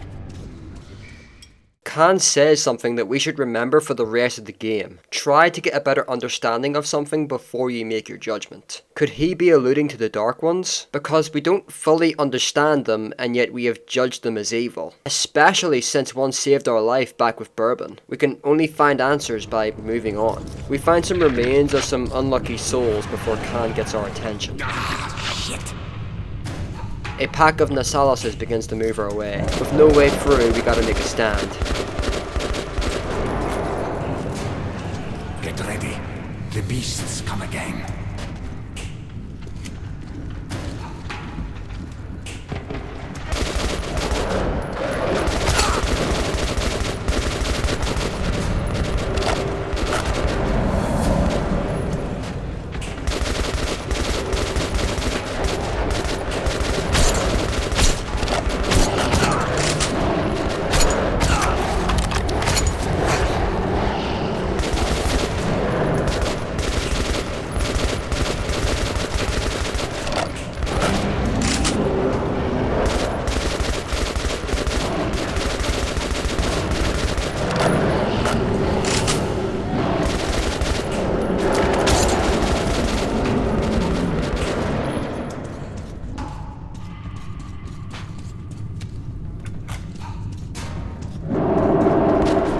Before a second wave of Nasalises shows up, the lights begin to surge again. There's no need to interfere.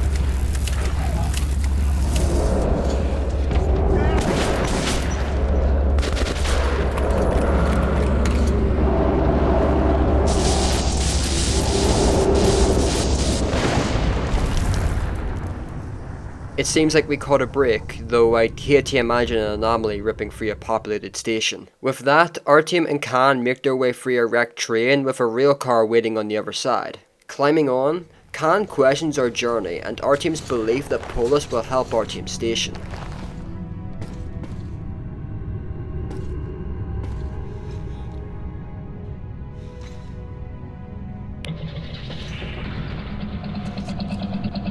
Artyom, you have a noble mission. Do you really suppose that Polis will help you? Or is there simply nothing else left to believe? You don't have to answer.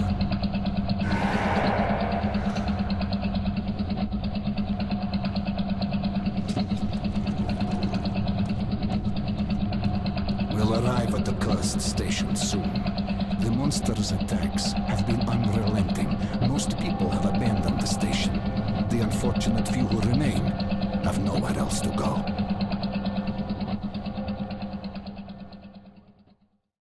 Making our way through the tunnels, we arrive at Cursed Station. Khan led me into Cursed Station. The name was no accident. Its people were locked in an endless war for survival. Khan, over here!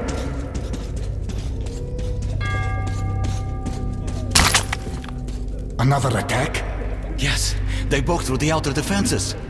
All the survivors are here. I doubt we will live to see another day. Where do the monsters come from? As always, from the left tunnel and from the crossing. We sent a demolition squad there, but they never came back. And there is no one else we could send. You are eager to avert your station's doom, Artyom, are you not?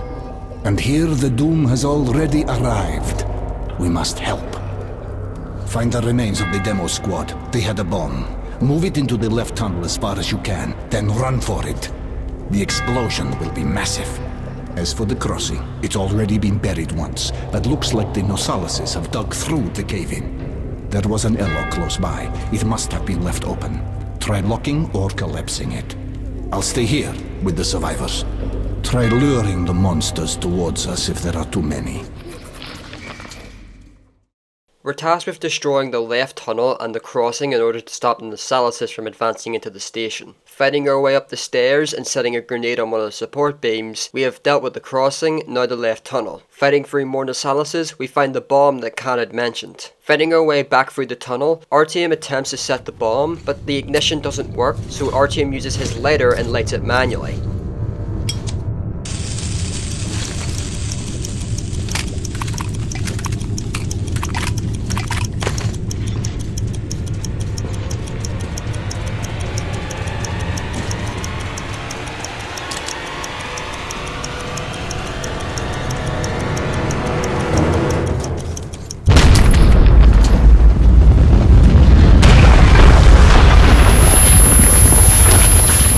ringing subsides, Curse Station lives another day, at least for now.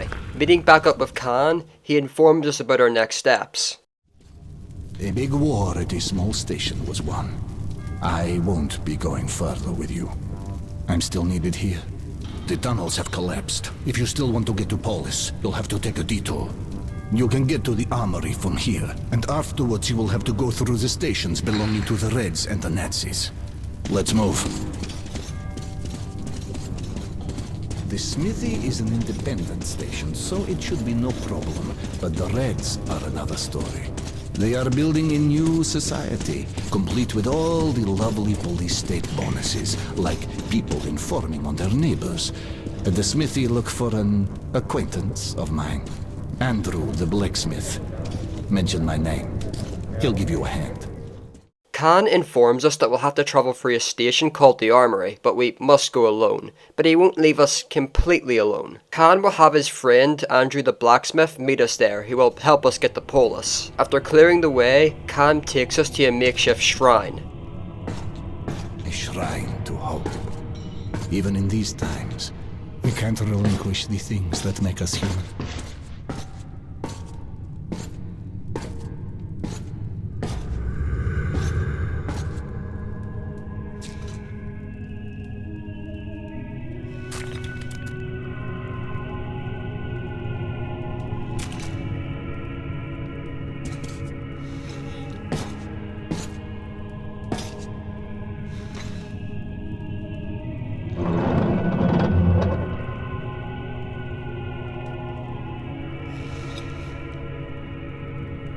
That's it. Get in. Remember, everything depends on you and you alone. Until we meet again, goodbye, Artyom. After Khan's wise words, Artyom is alone again, as he sets out towards the armory. Armory Station was where most of the weapons in the metro were made. There had been an arms factory located above, and after the nukes fell, many of the workers settled here. I was looking for Andrew the Smith, but he found me first. After climbing through a pipe, Artyom finds himself inside a maintenance room. Slipping through a vent, he drops down into a tunnel before getting blinded by a searchlight. Halt! Who goes there? Stand still! Hey, loosen up. It's a human. Kill the light already. Well, you look human. That's all that counts. Come in, this is a free station. We had made it to the armory. As Artyom's journal states, this station is where a lot of the Metro's firepower is made. If a faction were to hold this station, it would prove more valuable than any amount of bullets, as we'll soon find out. Walking through the gates, we're met with one of the perimeter guards. Careful, kid. Our free station is under the watchful eye of the Reds. Paranoia is the new game in town, so keep yourself below the radar. You understand?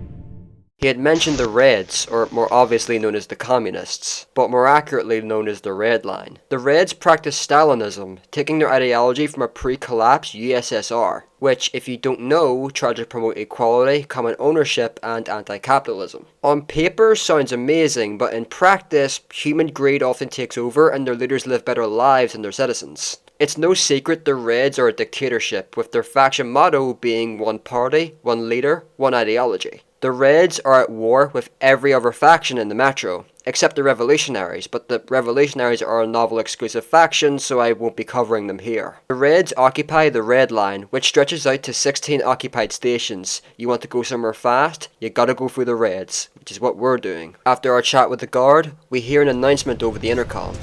Attention!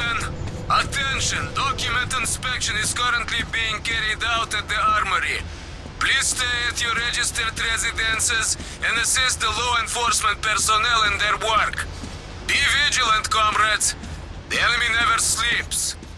Document inspection? But we don't have any documents. Best keep a low profile if we want to get through the station and find Andrew. Trying to pass through an open alley, we accidentally walk in on inspection with a not-so-cooperative resident. And who are you? The comedian's boyfriend! Put your hands out! You're under arrest. All right. Lay off. Oh, come quietly. Run! Shit! I'm gonna kill him! Go! Let's get them! Come on, follow me! Artyom and our newfound partner are forced to run through the station. If we stop, we die. Here!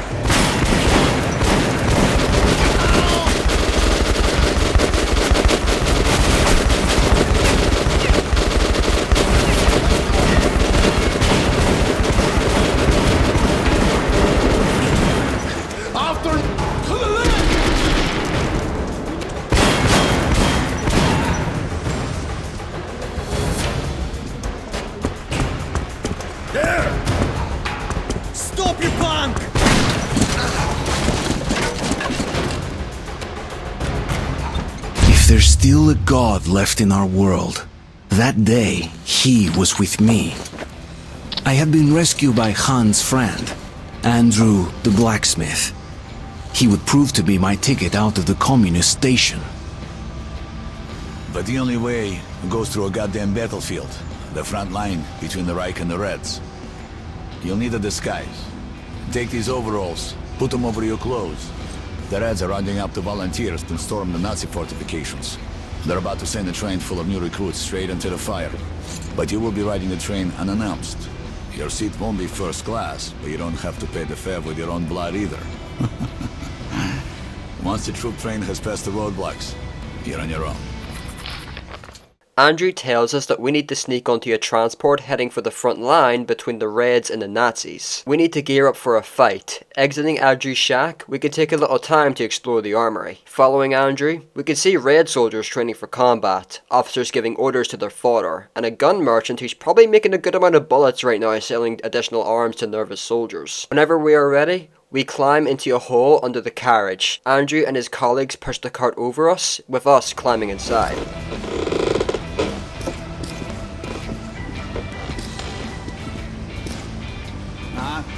So, what do you guys think? Let's go, huh?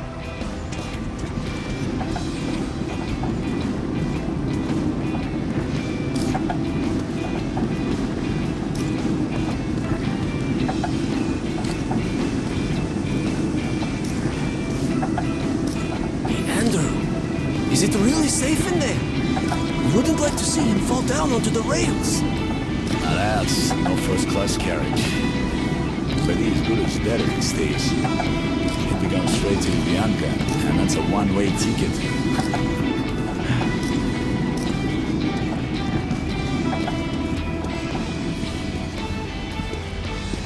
Okay, pick it up. It's okay. It's all up to you now.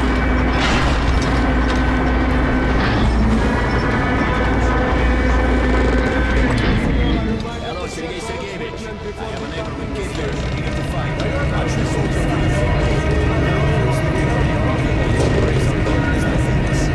Very well, son. You show the weapon and uniform immediately. Now, get on the train. Attention! Civilians are not permitted to board troop trains without written orders from the commissar. What they really No want? attempting to falsify train standards.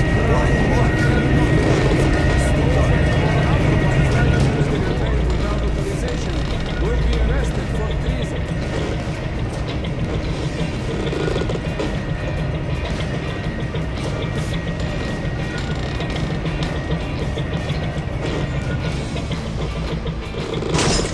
Take your places, everyone.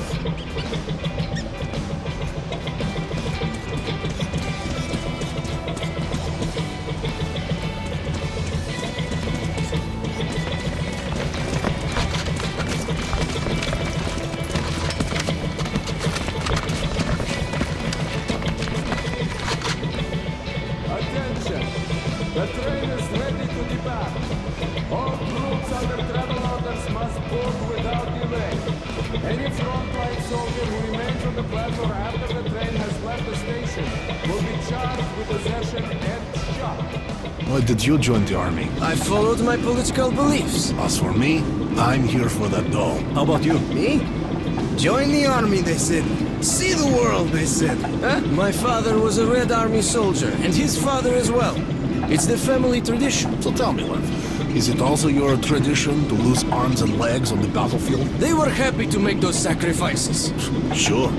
Drunks and fools are happy too. There's a black capsule in my ammo pouch. What is that, an antibiotic? No. It's cyanide, in case the enemy captures you. What? But... God forbid suicide. I'd go straight to hell. Listen, altar boy. A Nazi prisoner is going to hell anyway. Trust me, the pill is faster. I could never take my own life. Then give me your pill. I'd rather swallow 2 than rot in one of their stalags. With that depressing conversation out of the way, we silently pray that we can make it through the front lines unharmed as a new war rages on. Even the apocalypse didn't stop us from killing one another over ideology. I was about to go through the front line between the Nazis and the communists. I've heard they once fought another war, but the Nazis lost. Artyom tries to hang on to the carriage as soldiers pass by him, but he falls onto the tracks, luckily not being noticed by any of the patrols. Now Artyom can choose to either join in on the fighting, or he can sneak past and let the factions fight it out themselves. Now I chose to sneak past as fighting would only drain my already limited resources. Moving up through the tunnel, we can hear an officer encourage his men to die for the red line. The future of Lenin's metro and the future of mankind now rests in your hands. Товарищи, join me in a song. Вставай, проклятием заклеменный весь мир. So are we getting paid or what? Even Marx himself couldn't survive on ideas alone. With your yapping, Hamill's money and will pay in advance. A full clip to each man. But as honorable soldiers, you are expected to spend their ammo on the enemy! That's right, Comrade Commissar. The party teaches that only the captain can show the combat through the tunnel. Sneaking past and heading under a bridge, we can see a soldier being executed for being an alleged traitor. Has been sentenced to death.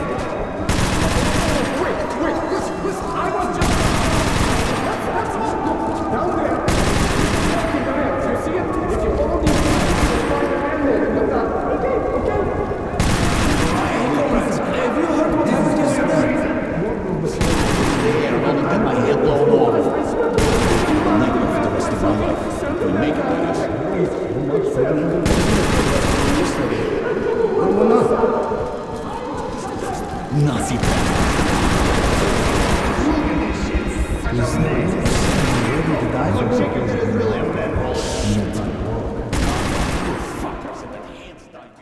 Unfortunately, I couldn't save him without the Nazis spotting me, so after they had killed him, I knocked both of them out and balanced along the pipes and catwalks under the war zone above me. Climbing down to the ground, I disarmed tripwires that were likely left by the Nazis to stop the Reds from flanking them. Making it through, Artyom climbs through a sewer tunnel and up a ladder into a Nazi-occupied front line. Getting up, we hear some Reds being interrogated by a Nazi soldier.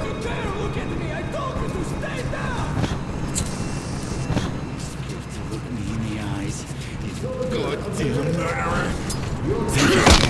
I heard there was a ranger in the vicinity. Good work. I won't ask you about your mission here. We'll regroup and fall back. An honor to meet you. And thanks again. The Reds mistake Artyom for being a ranger, likely because of Hunter's dog tags. Maybe this is a sign of things to come. We press on, continuing to sneak through the Nazi forces, dodging soldiers and rail cars making their way to the front line. But Artyom's luck soon runs out, either due to the trail of unconscious bodies or the amount of noise he makes. The Nazis notice and ambush him.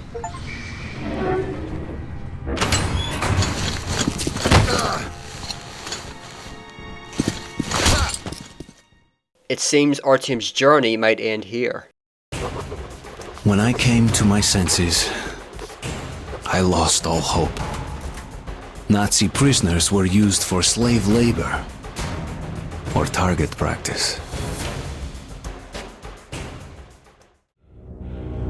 Why should we hesitate? Let's shoot this red spy and be done with it. Shouldn't we call the Gestapo? It'll take them forever to get here from Riga. Who'll watch this peak till then?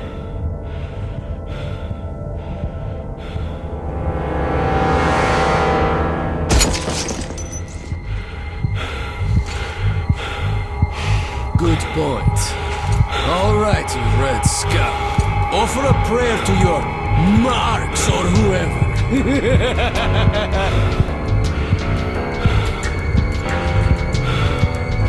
Hey, maybe if you beg, you'll think about killing you quicker.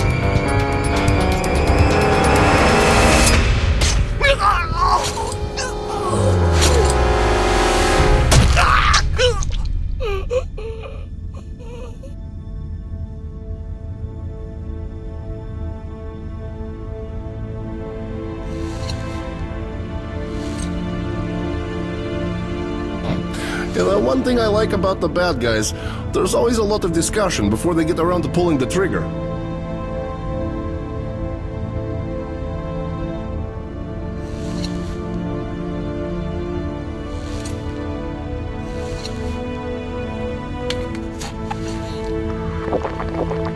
You owe me one, kid.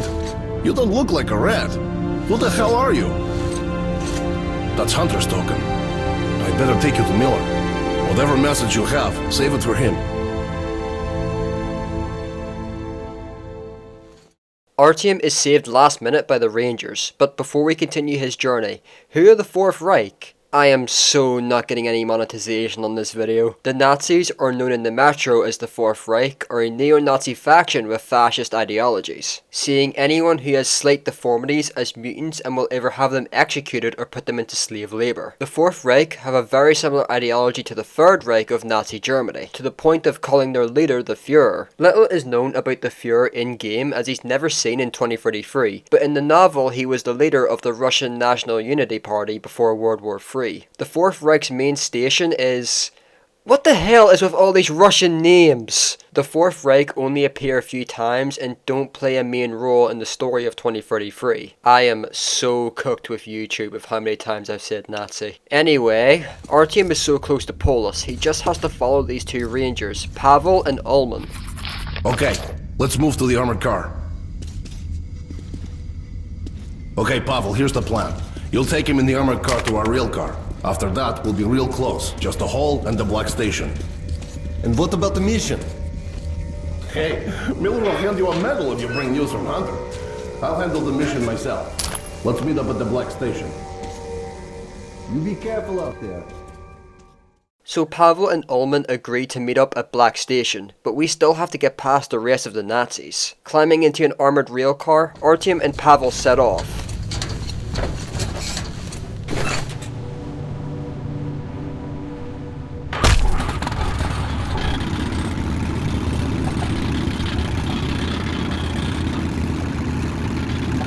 We'll try to get past the roadblocks quietly. Keep your cool, and they might overlook the fact that we're standing in for the crew. If it all goes to hell, just do as I say.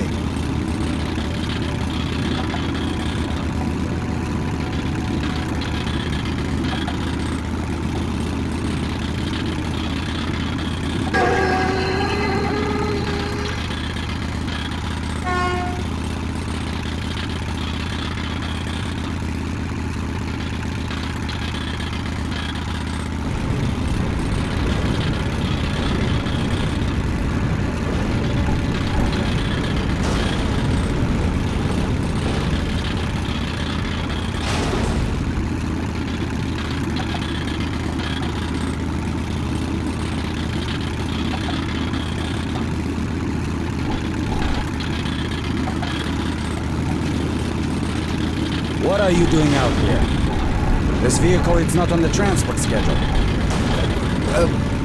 We've been sent to the forward roadblock, Herr Officer, to deliver the ammo. They've already received the ammo shipment. Who are you? Raise your eye shield. Stop! Alert! Well, that didn't last very long. Doesn't matter. Nazis are good shooting anyway.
Pavel and Artyom get stuck behind a barricade. Pavel attempts to ram through it while Artyom holds off the rest of the soldiers.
With that, Artyom and Pavel successfully escape the...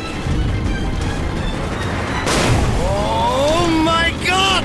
It's a panzer! Oh.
Artyom and Pavel manage to escape by crossing a bridge towards Black Station, but the cave-in blocks their path, so their ride ends here.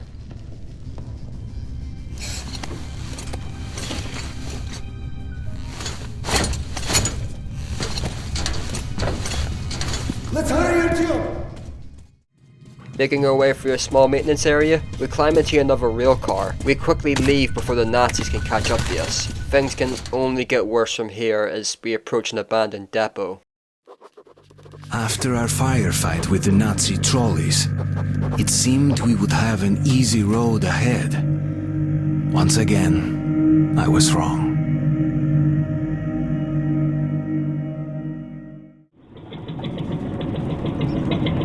Almost there. Omen should be waiting at the Black Station. Careful! Duck! Damn that! Did they have to build all that junk? Watch out or you'll get knocked senseless, so either duck or shoot. Yeah, a creepy place. Always stay on guard in these tunnels. Relax for a second and you are dead meat. Once we had an incident, the only thing left on the rail car were the guy's boots. Listen up. We'll be approaching a station soon. It should be deserted, but be ready for anything. Light! Someone must be there! Take him out, Artyom!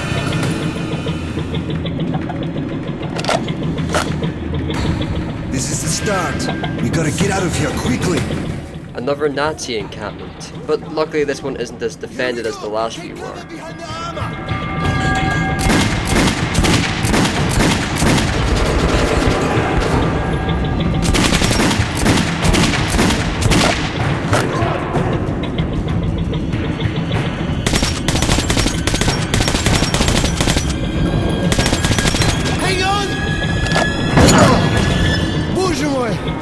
Thank God they didn't have a rail car, or they'd get us in this tunnel.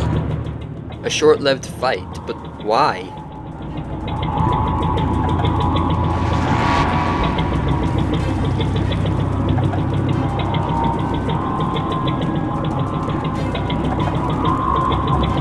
What the fuck? They used to be... They blew it up! Oh.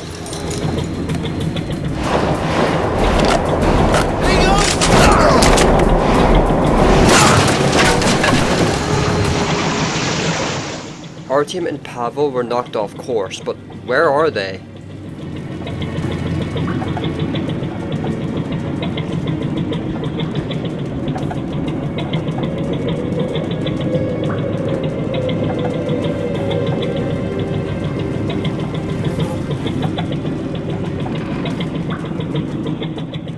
Pavel and Artyom somehow ended up in an abandoned train depot, but something doesn't seem right about this. The depot! I've heard so much about it. So that's what it looks like.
We lose Pavel to the Nasalises along with the brakes for the rail car.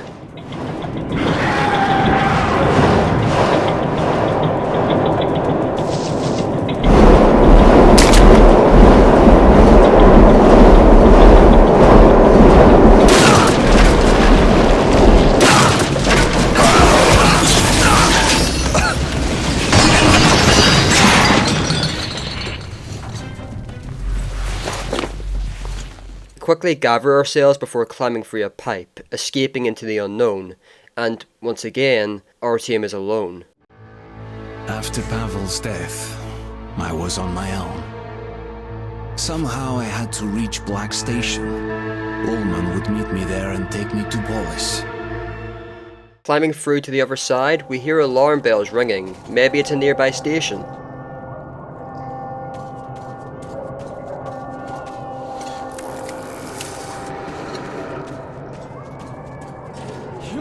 But how? Come here, quickly! You rarely see a man in those towns. I don't know what the hell you're doing out here, but an extra gunman's always handy.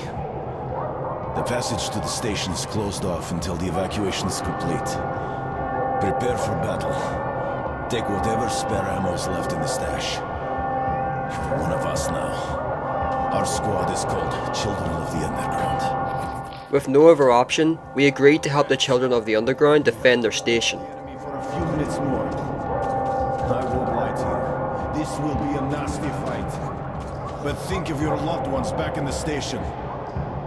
Any beast that gets through our line will show them no mercy. So lock and load. And let's teach these freaks how real men fight.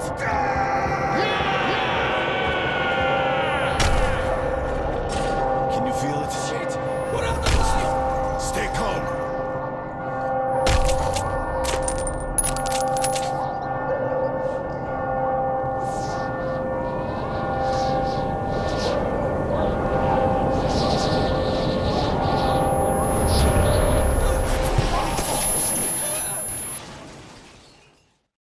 It looks like the Dark One's effects are spreading. Our mission is growing more desperate. Waking up, we find some dead soldiers. Killer! Everyone alright? We've got casualties! Such a nice day today. Not boring.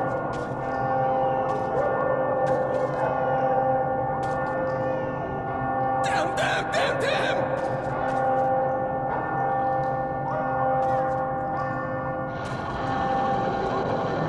We wait, the sounds of the mutants growing closer and in higher numbers, until they finally appear. Artyom and the defenders try their hardest to defend the station, but eventually it gets overrun, with the Dark One's paranormal effects rendering Artyom unconscious, thankfully sparing his life. Waking up, we find the guard post completely destroyed. We check in on the commander, finding him gravely injured.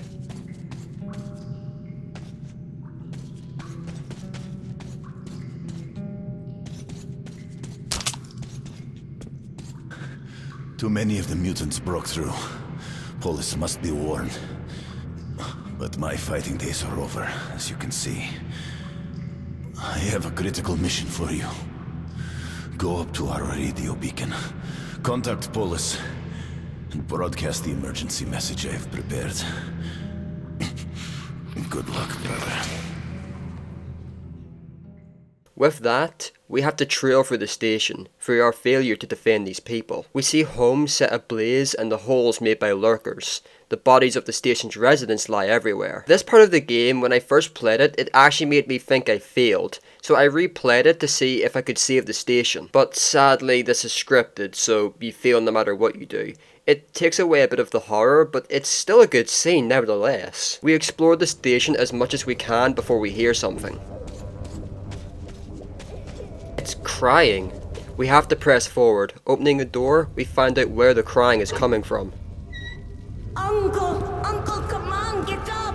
We'll get eaten. Please, wake up. Why are you sleeping? Let's go to Mom. You told me you'd take me to... Go away. Leave me alone. Mom told me not to talk to strangers. Please, Uncle. Are you hurt? Say something. He won't wake up. I think he's dead. He's dead, isn't he? How? You'll take me?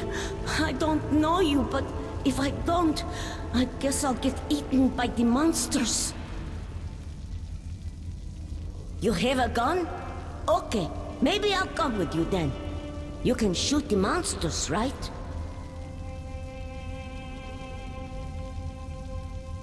Okay. My name is Sasha. You shoot, and I'll watch your back. We meet Sasha, a young boy who just recently lost his uncle. We now have to protect Sasha from the mutants that now occupy his station. This part of the game is mechanically unique as our movement is slightly more sluggish, but to make up for that, Sasha will call out any lurkers behind us along with ammo caches and supplies. Sasha's dialogue actually tells us a lot more about Metro's universe and the culture within the Metro as we press on through the ruins of his station. To leave Uncle here. I was visiting Uncle. He was taking me home when the monsters came. They jumped at him. He started shooting, but then a big Nosalis bit him in the neck. But Uncle is really strong. He killed it with a knife. You don't look as strong as Uncle. I I'll have to help you, or we'll both get eaten. Well, that's confidence building. It's good to know that Artyom is a little manlet. I'm not allowed to touch it, but there's ammo in that locker. That one!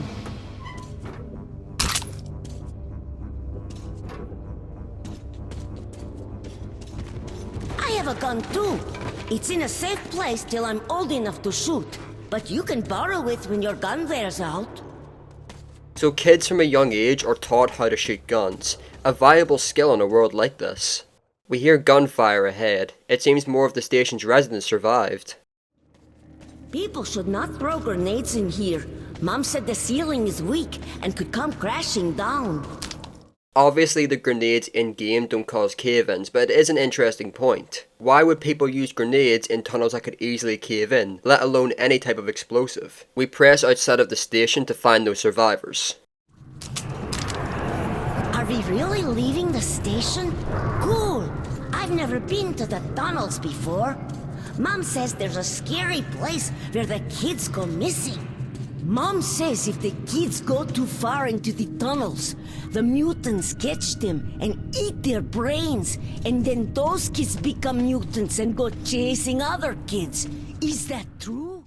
Now, obviously that's not true, but it's interesting to hear that parents are still making up little wives' tales to scare children into not leaving the station. But this next section here is the most interesting to me. Wow! What's that up there? Wait! Uncle showed me a picture once. The sky. That's the sky, isn't it? It's like a painted ceiling. I'll be famous. I saw the sky. The sky. He was amazed at the sky. In the metro, where most kids are born in darkness and have never seen daylight before, who have never seen any animals that weren't horribly mutated, who have never even seen the sun before, and if you've ever seen any of that in your lifetime, you can become famous just by seeing the sky. I found this genuinely haunting after first playing this game. Something that we see on a daily basis in a world like this can make you famous just by laying eyes on it. And it's something that we can just take for granted. After that horrifying realization, we begin to hear a woman begging with an unknown party.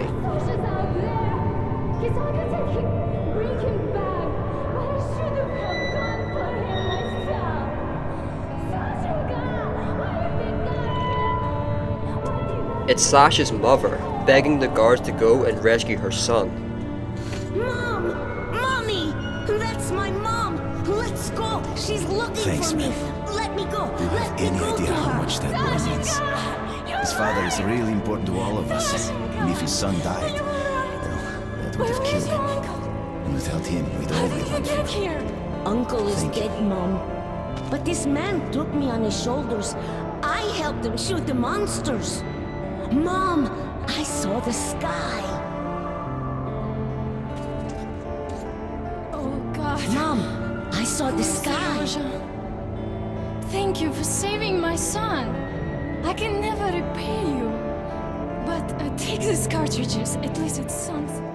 And here we're presented with another choice. We can take our reward, something we have very well earned for returning a boy to his mother. But food is rare, especially now since their home was destroyed due to our failure. They will have to travel to another station, and we've been on that road. We barely survived the mutants, let alone the hostile factions along the way. And she has a child to look after. In the end, I chose not to accept the bullets. I had scavenged enough to survive anyway, and they would need the cartridges a lot more than me. Regardless of our choice, a guard guides us out, giving us some directions and a warning. Alright, let's go. The Black Station is not far from here, but this tunnel goes the other way. You need to go up to the surface. Be careful, new creatures have appeared there. Nazis. They've built an outpost in the destroyed building just outside. At the square, you will find an underground crossing leading to Black Station. I will mark it on your map. The boys will let you outside. Good luck to you, Ranger. Yet again, Artyom is mistaken for a ranger, even more so now with his actions with helping the station. But nevertheless, we know where to go and how to get there. We see the station's inhabitants getting ready to set off to another station before ever the mutants or the Nazis outside find them. Luckily, they managed to clear out the shops so we can stock up if we need to. Once we're ready, we head back out into the streets of Moscow yet again, not only to survive the radiation, but the soldiers waiting for us as well, as we sneak into their outpost. I went up again, to the gloomy charm of post-apocalyptic Moscow. I was warned in Hull Station about a new squad of Nazi rangers on the surface. But I meant to fulfill the last wish of the dead commander and send his message to Polis. Getting outside, we see a light up ahead, along with the voices of the soldiers. A searchlight illuminates the courtyard, so if we step into it, we'll be seen by the patrol. We can either fight the soldiers up ahead, or we can use a ladder to the side to help us sneak past them. Choosing to sneak past, we can overhear the soldiers' conversation.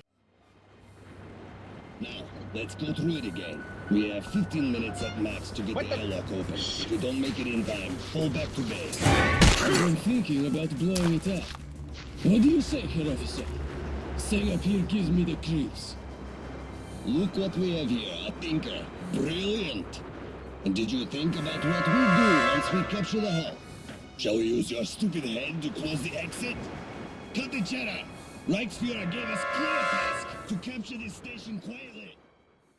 It seems like the soldiers are trying to find their way into the station. Seems all of the residents leaving and being overrun might have actually saved them. After knocking out a few Nazis and sneaking past, we push through the strong winds towards a ruined building up ahead.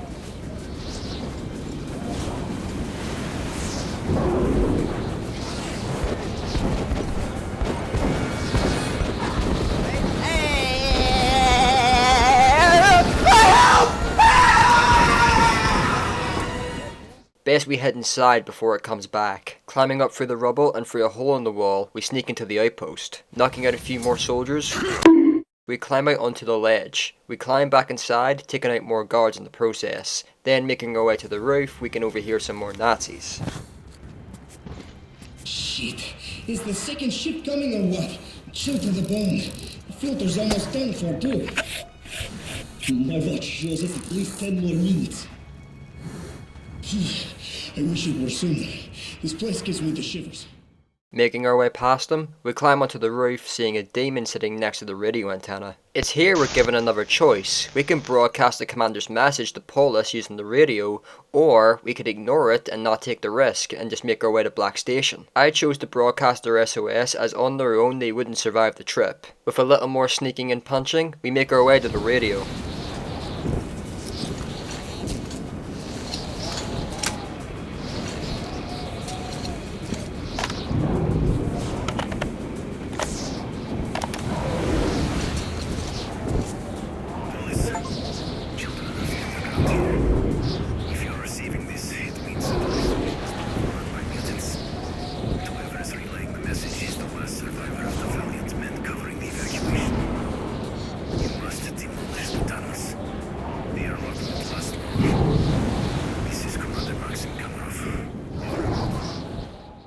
So the SOS wasn't for Hull Station, it was for Polis. Destroy the tunnels preventing the mutants from advancing. Smart. We press on to Black Station. Sneaking out through the building, we make our way into a cluster of car wrecks. Likely people left their cars behind when running for the metro tunnels when the bombs fell. It's here we're forced into a fight, as sneaking around is extremely hard, not only because of the searchlight on the truck, but because of a demon flying overhead, bringing the soldiers to us, spotting us in the process. After shooting the searchlight, I ran from car to car, knocking out more soldiers. With everything said and done, we head down into Black Station with our fight far from over.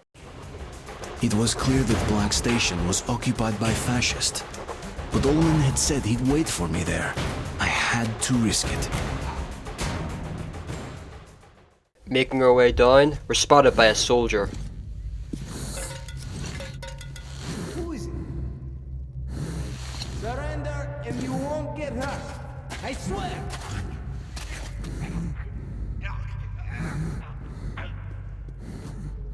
It's Ullman, finally a friendly face.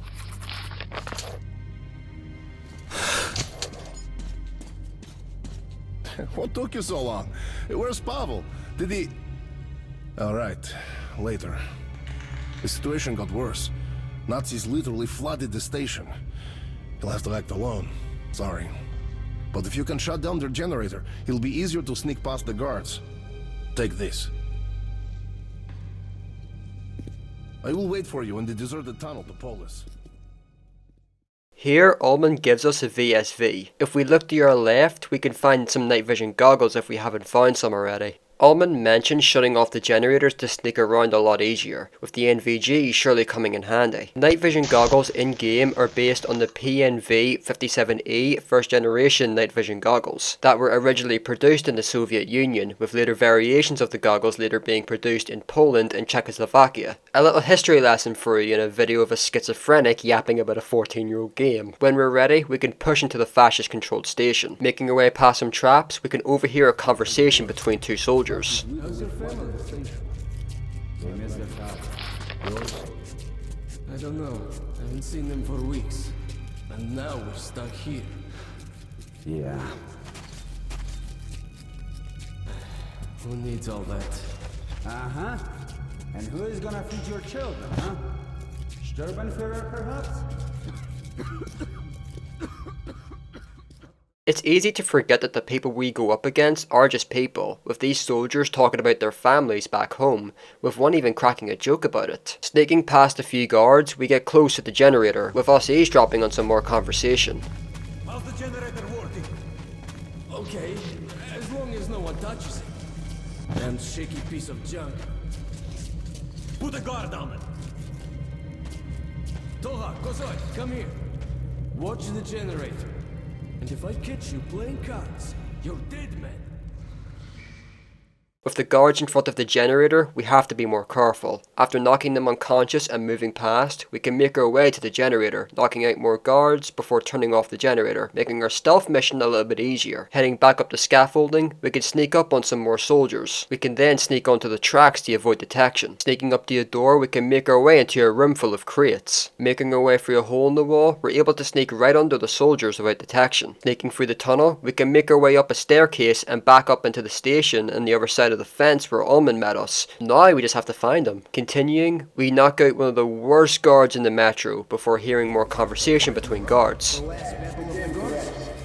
Metro 2 is the place where the gods of the Soviet pantheon will take shelter if the forces of evil prevail. The legends say Metro 2 lies hidden beneath this one. Ours is the Metro for the sheep, and the Metro 2 is for the shepherds and their dogs.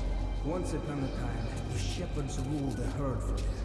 But later, their strength weakened, and their sheep were dispersed in many directions. A single gate joined these two worlds at a place which now splits the map with a red star. But something happened, and the gate to Metro 2 was shut down forever. We never forgot about Metro 2. It became a myth. But though we are no longer aware of Metro 2, it does exist. It's all around us. It's tunnels entwined with our own. It's stations behind the walls of our stations. The two metros are inseparable. And those who believe that the shepherds could not abandon their herd say that they watch over us still, directing our every step. We hear them mention a place called Metro 2. We will come back to this, do not worry. Once again, me being bad at stealth, I was caught and I was forced to run the rest of the way through the underground tunnel. Escaping to a grated door, greeting Ullman on the other side, before climbing into a rail car to Polis. We'll reach Polis soon.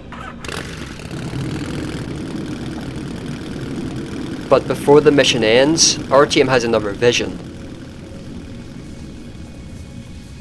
These are not the usual mutant creatures. This is something else. Something much worse.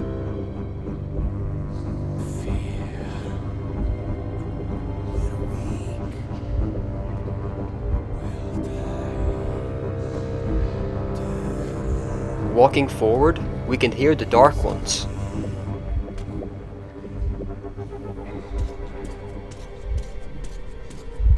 Even children hated by their parents try to love and understand them. We wish to understand you and help you.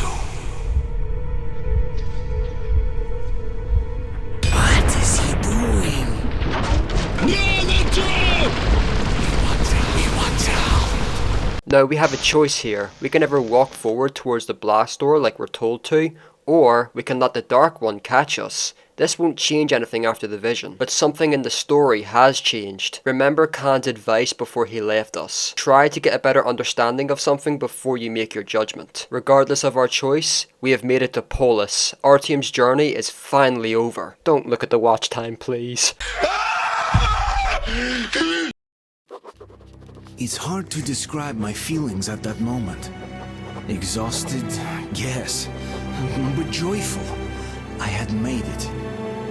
Once I delivered Hunter's message, the rescue of my home station would be decided by those stronger and wiser than I. And my task would be over. Hey, you at the rail car! Stop the engine! Do not move! Name yourselves!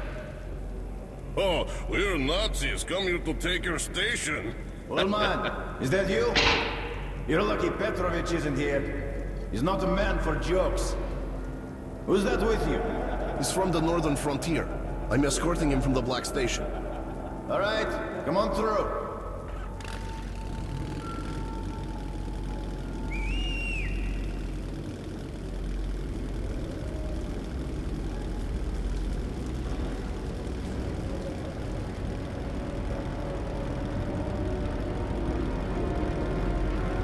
After letting us free, we finally lay eyes on the capital of the metro, Polis Station.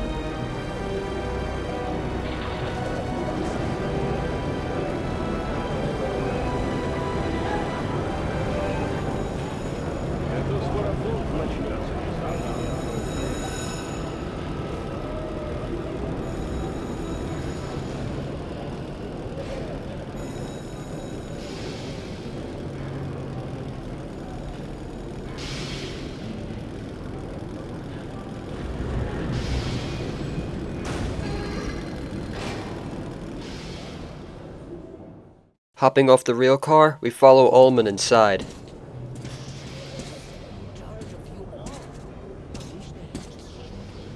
Welcome to Polis, Captain Krasnov. You've come a long way, young man. Where exactly are you from? He's from the exhibition. What, can't he speak for himself? Look, Captain, it's the kid's first time in Polis. He's been through hell getting here, and he's carrying Hunter's message to Miller. So, cut him some slack, huh? All right. Get changed. There's the clothes. You can leave your gear. It'll be safe here. You'll get it back sparkling clean. You go ahead and take some rest, Artyom, and I'll go find Miller. I hope he's not out on a mission. By the way, don't forget to scrub yourself down in the lobby, old man. I won't. You pain in the ass. Would you rather have two-headed kids? Idiot. Waiting on Ullman to finish up, we can sell some of the ammo we had scavenged, before meeting the man, the legend, Colonel Miller. Sir, report. Dismissed. Artyom, I'm Miller. Where is the message from Hunter?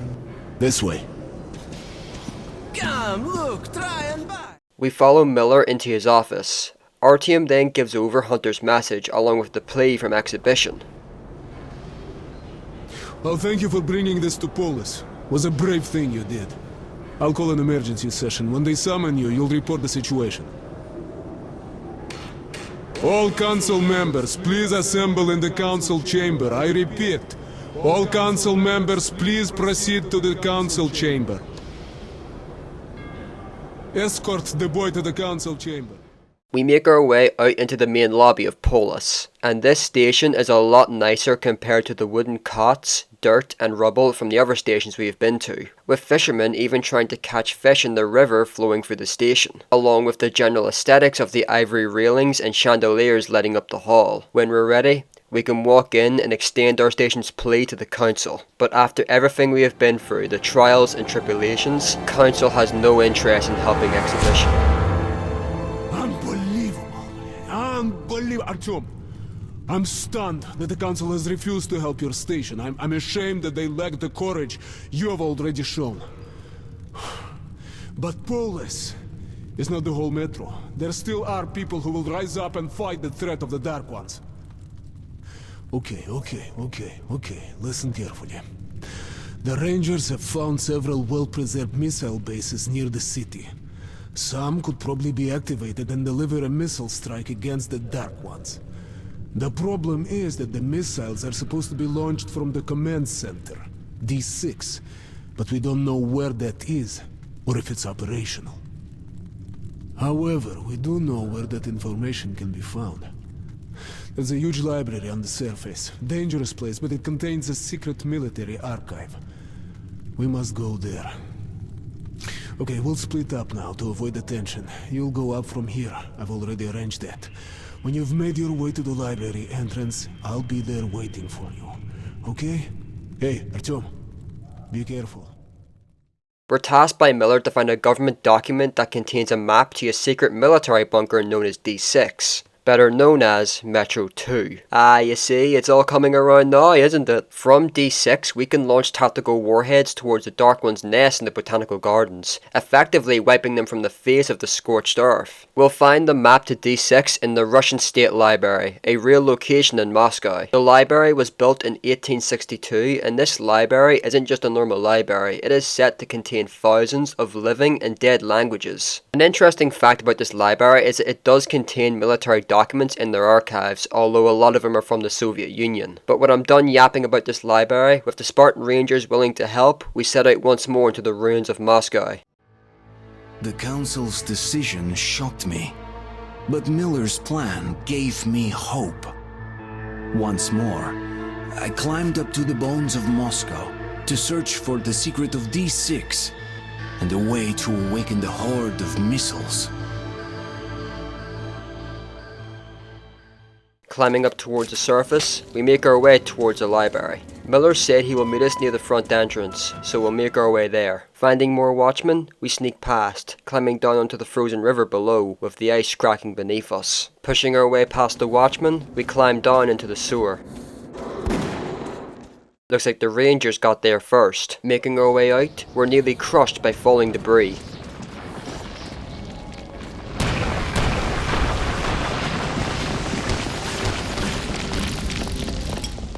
Pushing past, we've made it to the front entrance. But where's Miller? With a demon flying overhead, a pack of watchmen howls in the distance, slowly approaching. With Artyom alone, we have to fight until the Rangers find us.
Rangers finally appear, and just in time before Artyom was overwhelmed. With Miller shouting orders, we stand with the Spartan Rangers. Hold the line!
With the last of the watchmen dead, we regroup with Miller.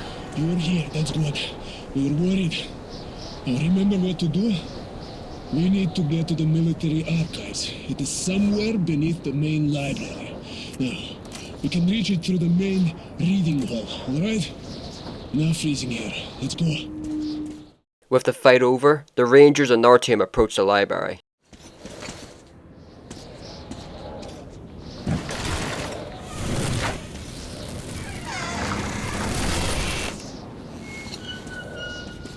Let's go, guys.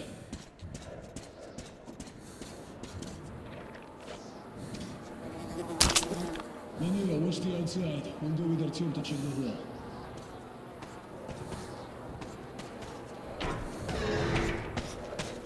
Once inside, Miller and Artyom check the second door at the end of the hall. No. Seems to be quiet. It's funny how Miller is ex-Spetsnaz, but he never learned. You don't use the Q word. Guys, a flock of birds came to see us. Artyom, Manila, come here quickly. Lock those doors. I'm coming.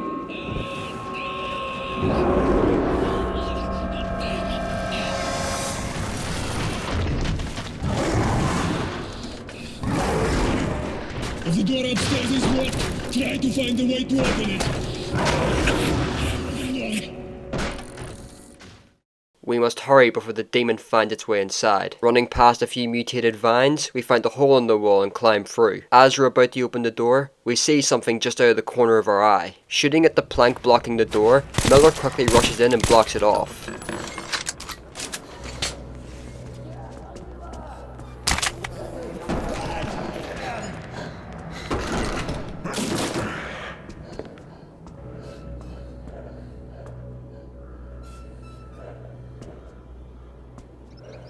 Don't go anywhere. We'll come for you on our way back.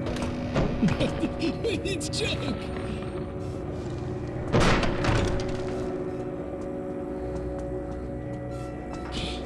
Any longer, and those beasts would have ripped us apart.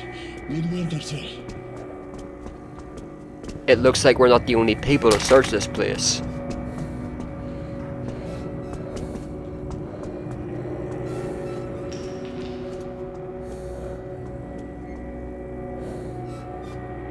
Artyom, come take a look.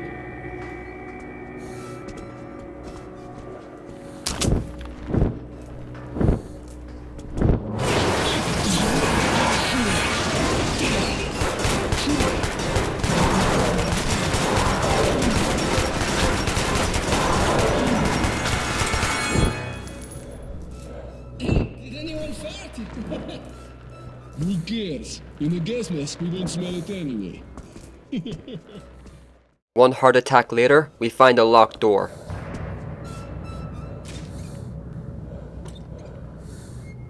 Artyom, check rooms on the sides. Maybe you can see how to open it. You're doing well. Listening to Miller, we bash open the door, hearing growls from the upper room.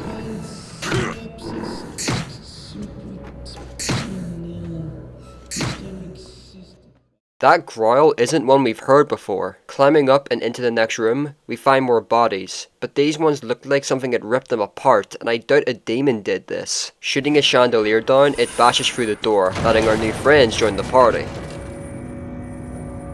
Nice. Manila, let's go.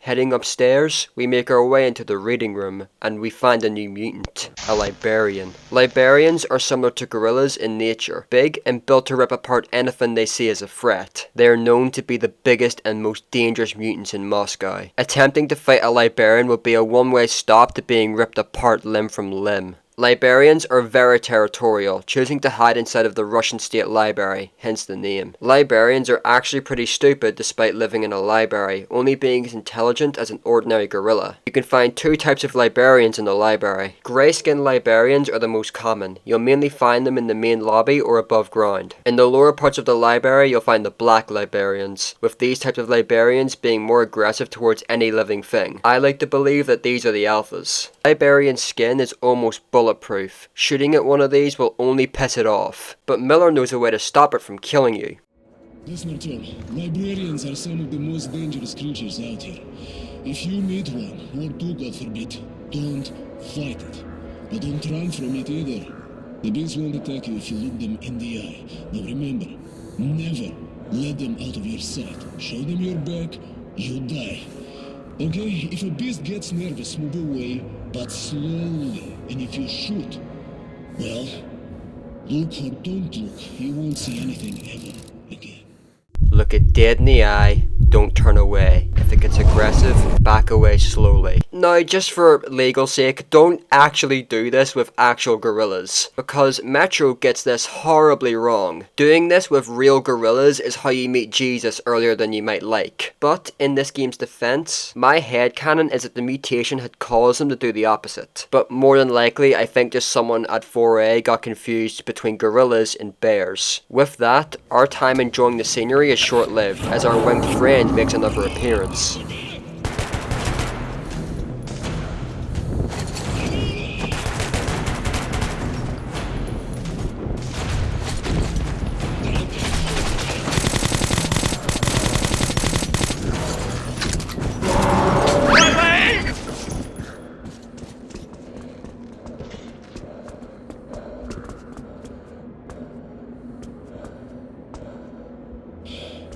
Okay, he's still alive. Artyom, I must take him to Polis. You'll have to find a map yourself. Here are the floor plans. The entrance to the military archive is somewhere on the first floor of the library. The door the librarian went through leads there. There's not much time. Dawn's coming. Go now, and remember what I told you about the beast, okay?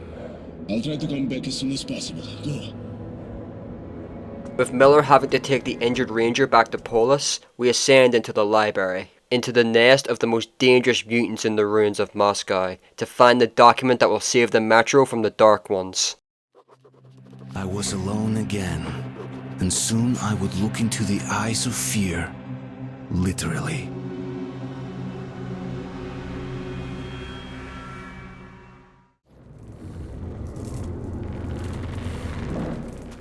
I'm gonna sidetrack from the story for a moment to talk about this level. The depository, in my opinion, has to be the most tense I've ever felt in a game. In hindsight, the level is actually pretty easy if you do what Miller said, but this part especially is why I wanted to make a Metro video to begin with. The cramped corridors of the library with these monsters roaming around and above you, it makes me clench even on repeat playthroughs. The sound design from the Librarians is absolute cinema. Their low growls echoing through the halls, inching closer and closer to you as you pray it doesn't come down that corridor. And when one does find you, the gut feeling I get to run when I hear it roar in rage is strong. I love it. I love fighting my own survival instinct to run away from the danger, forcing myself to stare down something that can very easily turn me into a red stain on the wall. Combine that with the beeping on my watch reminding me that my time is limited on the surface, the whole mission is tense from beginning to end. Throughout the level there are certain set pieces that play out to add to the tension. First is a librarian closing the door behind you to stop you from escaping, to even a trap set up for you, supplies sitting by a hole in the wall. Now the game never pulled a jump scare on me when it came to looting.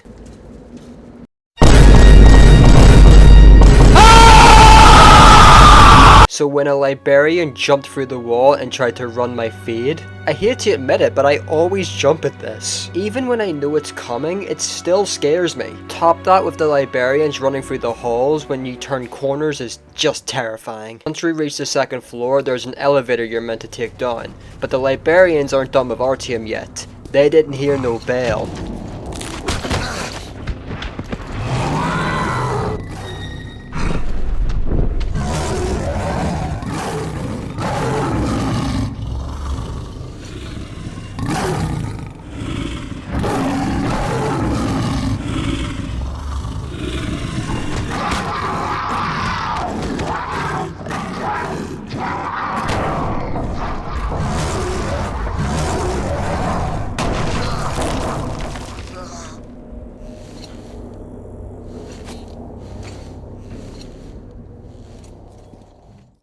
Dropping down into the basement of the library, what we just went through was the easy part. Now we're in the middle of their den, and they know Artyom is there. Now the Librarians are hunting for you. We march forward. We have to survive in order to save Exhibition and the Metro as a whole, as we cautiously approach the archives.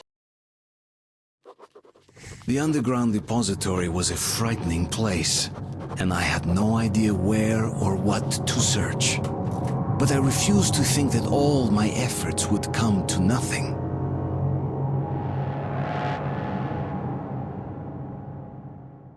When entering the archives, we can come across two Librarians enjoying a light snack. We have to be extremely careful when sneaking past, as if both spot us, well, we can't keep an eye on two at the same time. Making our way past, we can move down the hall and down the or we can fall down into the basement.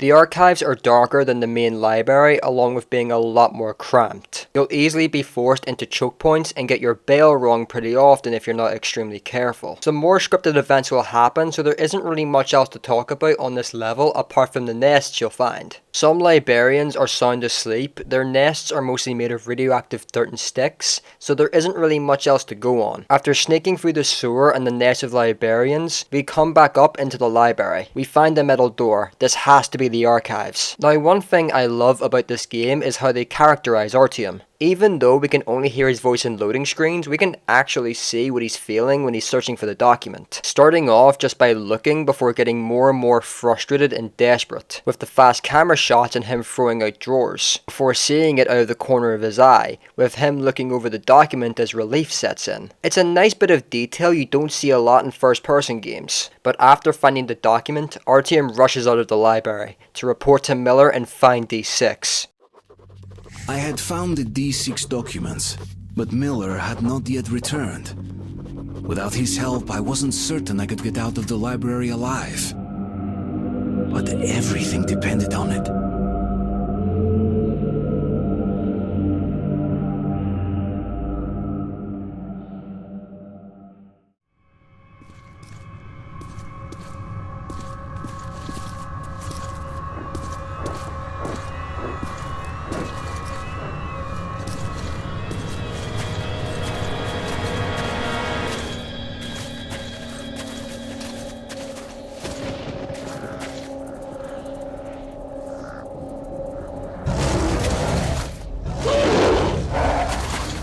Hey, bro, watch your jet. Watch your jet, bro. Watch your jet!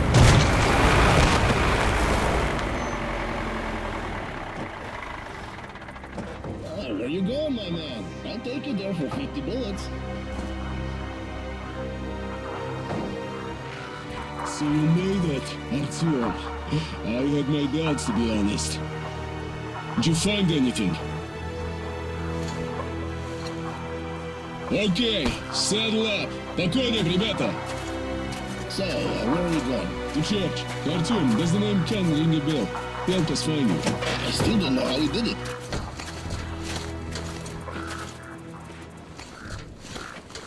Hey, how about some music? Sure, put it on.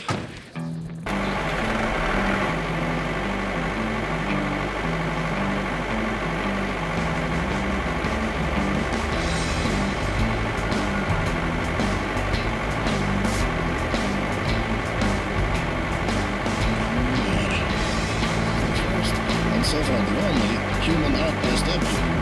Sparta's outdoor base. In the meantime, I'll check the documents you brought.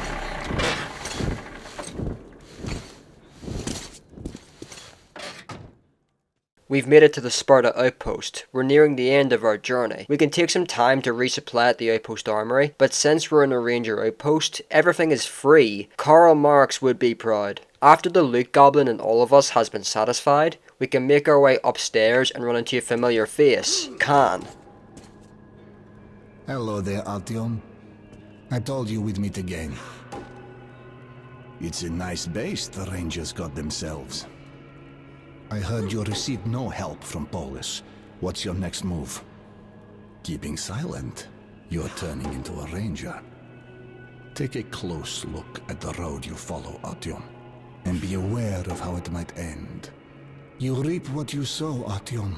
Force answers force. War breeds war, and death only brings death. To break this vicious circle, one must do more than just act without any thought or doubt. Well, Artyom, I've been chatting here for far too long. It's time to go. Even Khan is noticing Artyom becoming a ranger. I think at this point Artyom is officially a Spartan ranger now, considering the circumstances. But something Khan said is something Artyom is going to remember for a long time after everything is said and done. Force answers force. War breeds war, and death only brings death. To break this vicious cycle, one must do more than act without any thought or doubt. Now, the whole time we've known Khan, he's been dropping subtle hints towards his true motives, but we still have to wait till the end to find out what they are. This is the last time we see Khan in 2033, and I always find him as an interesting character every time I play this game.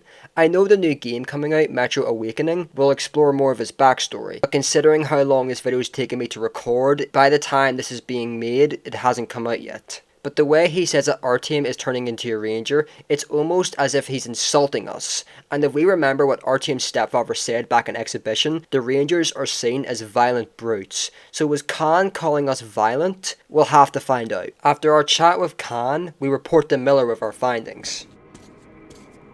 Okay, there's not much useful in here, just hints at most. Although it does show the way to D6. Well, that's our destination then. Are you ready? So, how are we faring? Old man, is everything ready? The firewood's done. Vladimir? The gear's ready. You guys? Ready. Saddle up then. По коням.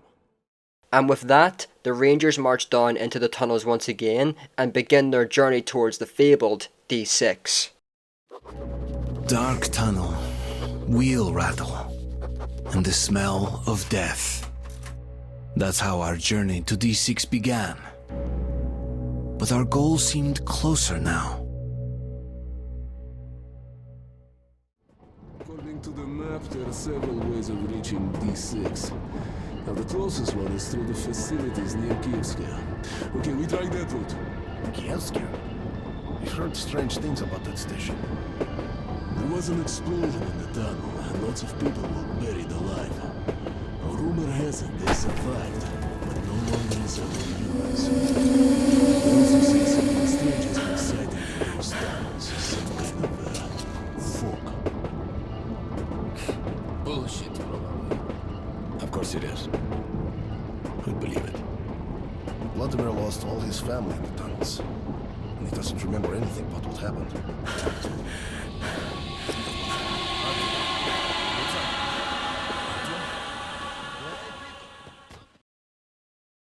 We enter another dream sequence, but this one is different. There's birds singing and what looks to be a park in front of us, with dark ones luring us towards it.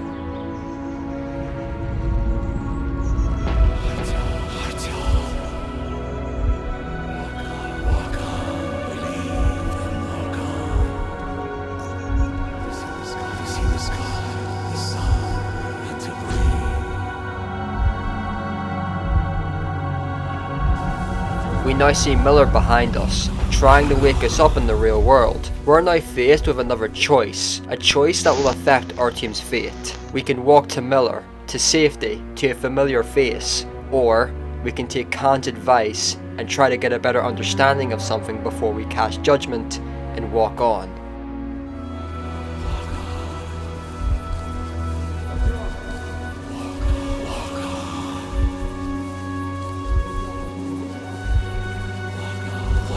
Artyom! Artyom! Artyom! But no matter what we pick, we wake back up on the rail car. Now this choice will lock us into one of the two endings Metro has, but I'll touch on that when we get there. For now, let's take D6. Wake up, Artyom, wake up! Great, he's coming to. Put the light away, you're blinding him. Artyom, are you okay? Can you stand up? Artyom, what was that? We're arriving! There's an airlock here! Great, stop here. Hell, this place gave me the creeps.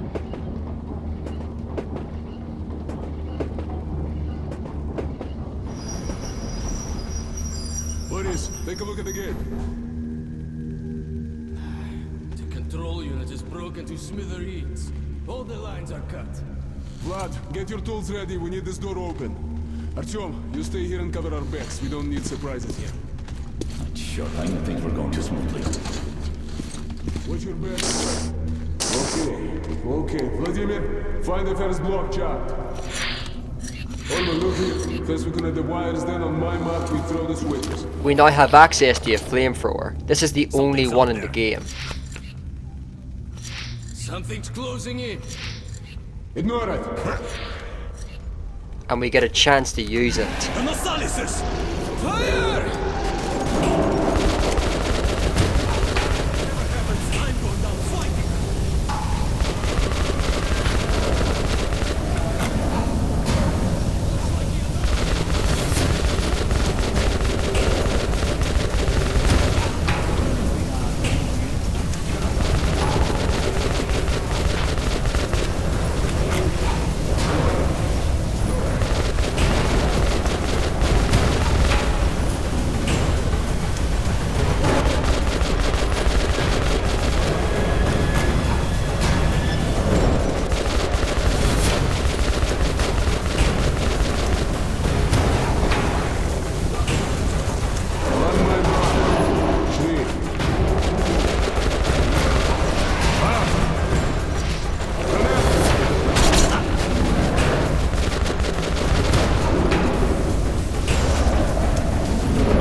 After our intense barbecue, we're now in D6. We can now choose to either keep the flamethrower or swap it out for one of our other weapons. We exit the train car with Miller getting straight to work.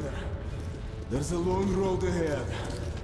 Okay guys, this is the door leading to D6. What's that? It's short. It's dark in here. Okay, go for it. We're now on the first level of D6, known as the dungeon. The chaos of the tunnel was locked away behind the airlock gates. They seemed invulnerable. And at that moment, so did my comrades. We're now in the entrance to D6. Now this level is mainly just separate combat arenas and set pieces, so I'll cover what I can. As we march forward, a ranger starts cracking jokes as we come across an airlock. Okay, Rebecca, let's do it. Hey, why the hurry, Colonel? How about sitting down and having a smoke? We're way too nervous. It's no rest for the wicked, as you know. Forward, my soldiers, great deeds await. Great deeds? Somehow I'm not too enthusiastic about leaving my mark in history.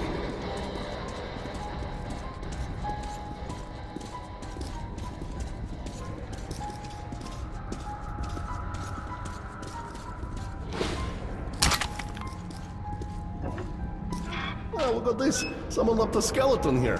Hey, how about we take it as a memento? Olman, enough with the jokes, please. When we're back at the base, we'll be sweeping tunnels with a toothbrush. Yes, my marshal. As you say, my general. After jump-starting the airlock, we group up with the rangers again. Here's the first challenge. Artyom, flip those breakers. Well done, Artyom. You've just earned yourself a medal. Orman, check the pool. Oh, no, I ain't going. It's dark and scary there.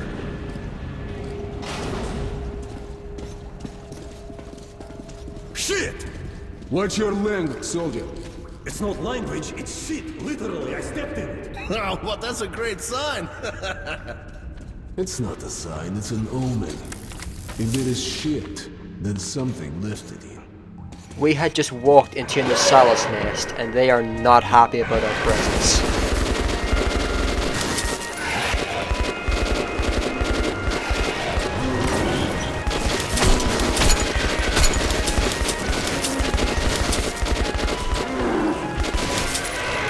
All clear! Look here, offense is the best defense. Vladimir, stay with Artyom. You both, stay back. Okay, let's go. Oh, Carla, I can't fight in such an environment. It stinks so much, I lost the sense of smell. Orman, I wish you would have got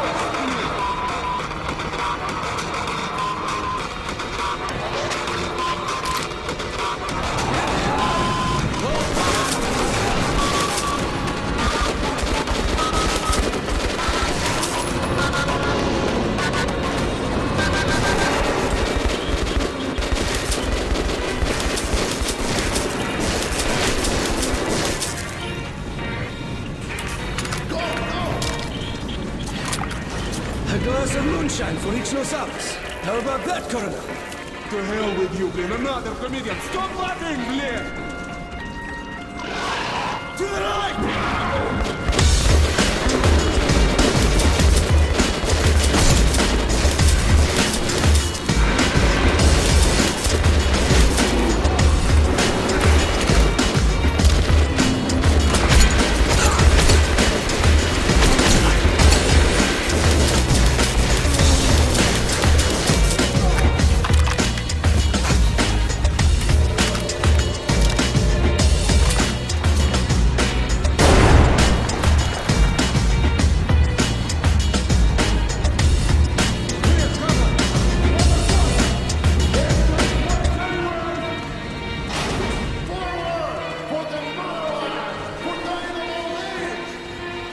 Shut up. We're gonna make it.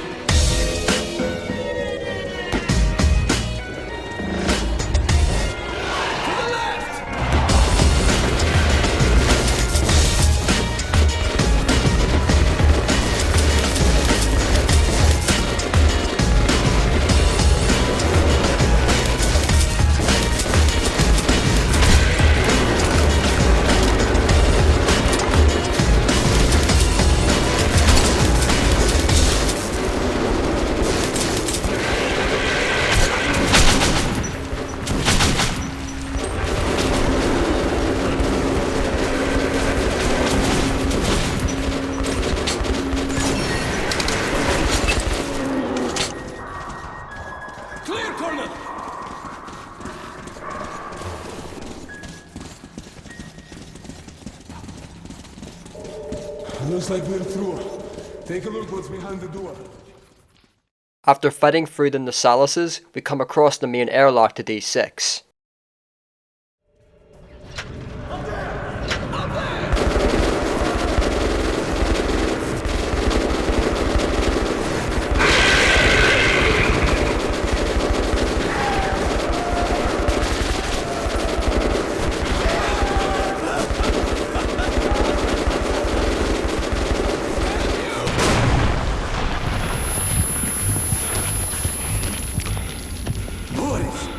My friend, why? Stepan, that's enough. You can't help him, Stepan. Let's go. What suki? Boris, I swear on your memory, they won't rest while I'm alive. The goddamn beasts. Okay, there's a pumping station ahead and a sewage pool. We'll need to open the door. Give me a couple minutes. Okay, go for it. We had lost the comedian, a tragic end for someone who was just trying to stay positive in a world like this. After his tragic end, the Rangers come across yet another airlock. Just a little more.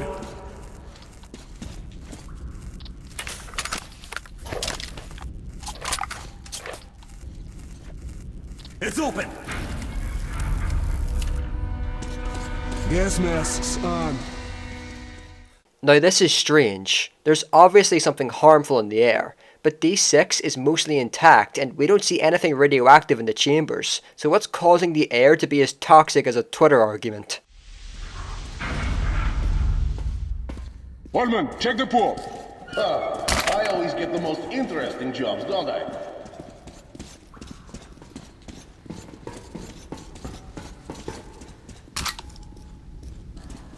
All clear, let's move.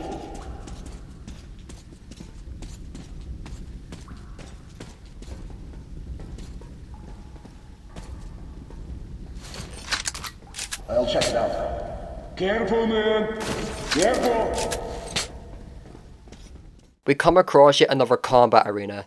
Honestly, I did say most of this was combat, so let's skip this one to save time. After the fight, we come across the final airlock leading into D6. This is the door leading to D6! Are we there? Looks like it.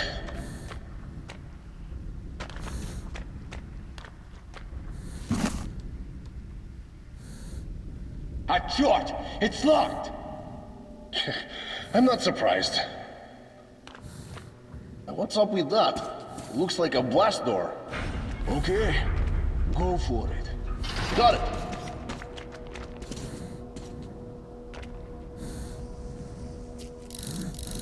Artyom, take a look at that room.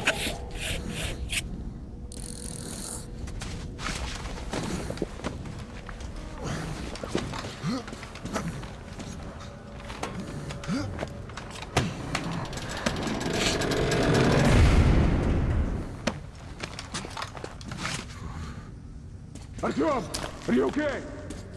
Great, we'll try to reach you. Meanwhile, look for an exit. Good luck. We're now yet again alone, with noises we have never heard in the metro before.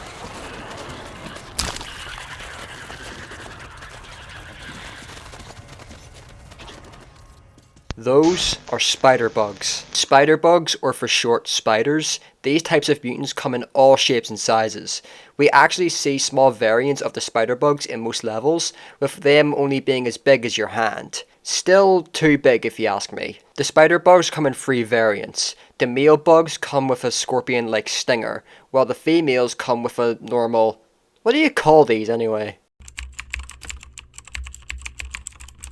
Oh, the abdomen. Probably should have known that actually. The bugs act like normal spiders, but instead of being ambush predators, these spiders will hunt anything that wanders into their dens. If you're lucky, you'll be killed on the spot. Otherwise, these things will hang you upside down and feed you to their young. The bugs have an extremely thick exoskeleton that is near bulletproof. I said near as if you have enough ammo you can kill one by breaking its armor, but it's a waste. The best way to kill the spider bugs is by using light. The bugs hate any light source since they evolved in the metro. The bugs will burn in light like vampires, and luckily for us, we have both a lighter and a flashlight. Pushing forward, we see egg sacs covering the wall, with smaller bugs hanging from webs. We make our way through their den, both burning the webs and bugs as we go.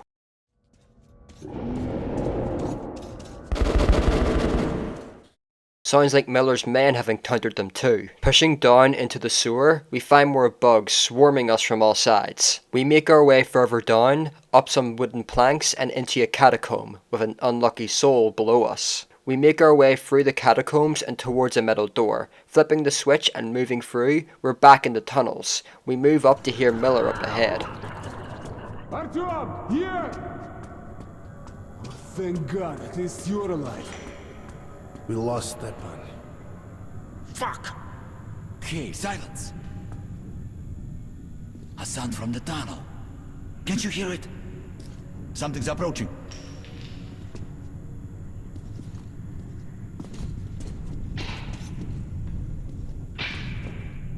What's up? A stroke of good fortune has fallen on the Rangers. A train car long abandoned has been operating for 2 decades. Well. What's that? Looks like an automatic system. I'll check it out.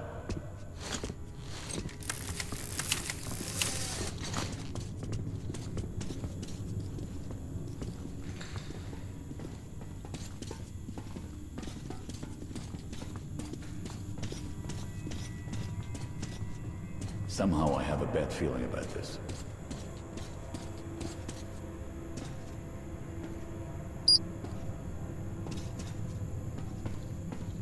All clear.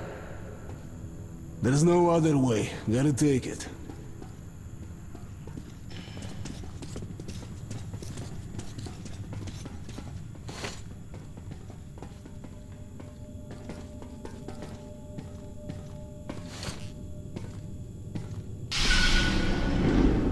So the next station is D6.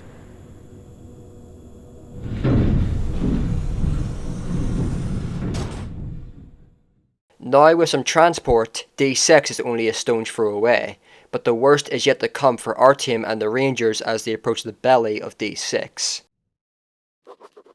We were close to D6 now. It was hard to believe that we'd found the legendary command center. But was it worth so many lives? Soon, we would know the answer.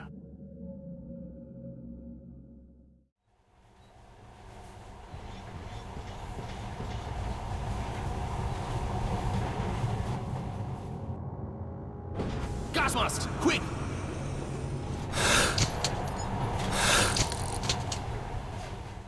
D6's power is out, and that gas has appeared again. When the train comes to a stop, the Rangers exit onto the platform.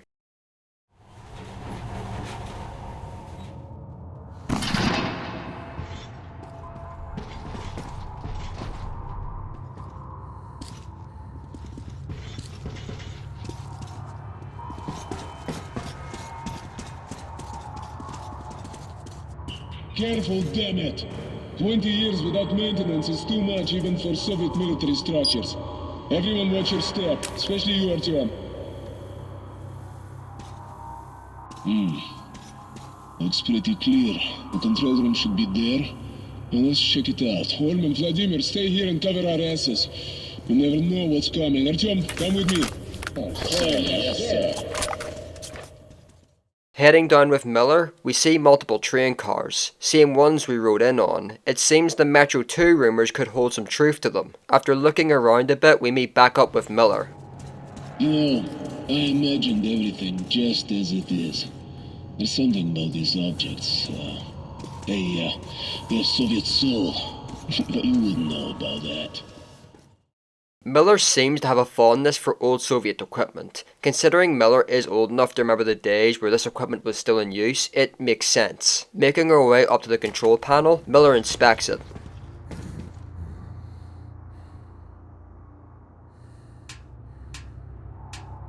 Hey Miller, what's up? Nothing good, bullion.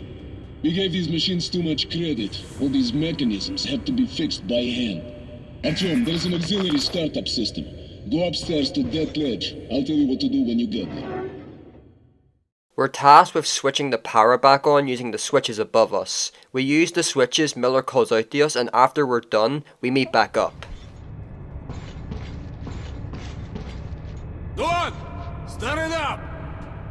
Not a chance. Try again! How hopeless! Shit!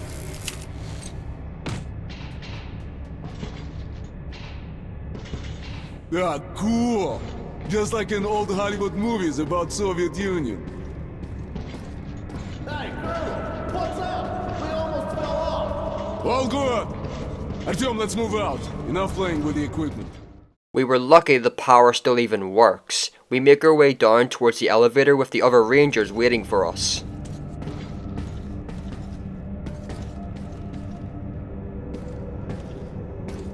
Go!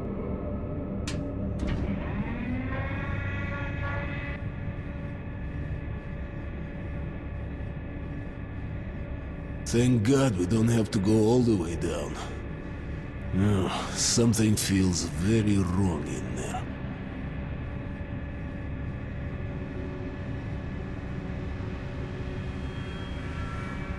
Looking down, we see what looks like tumours growing out of the wall. These don't look like the egg sacs we saw in the spider den. These look worse.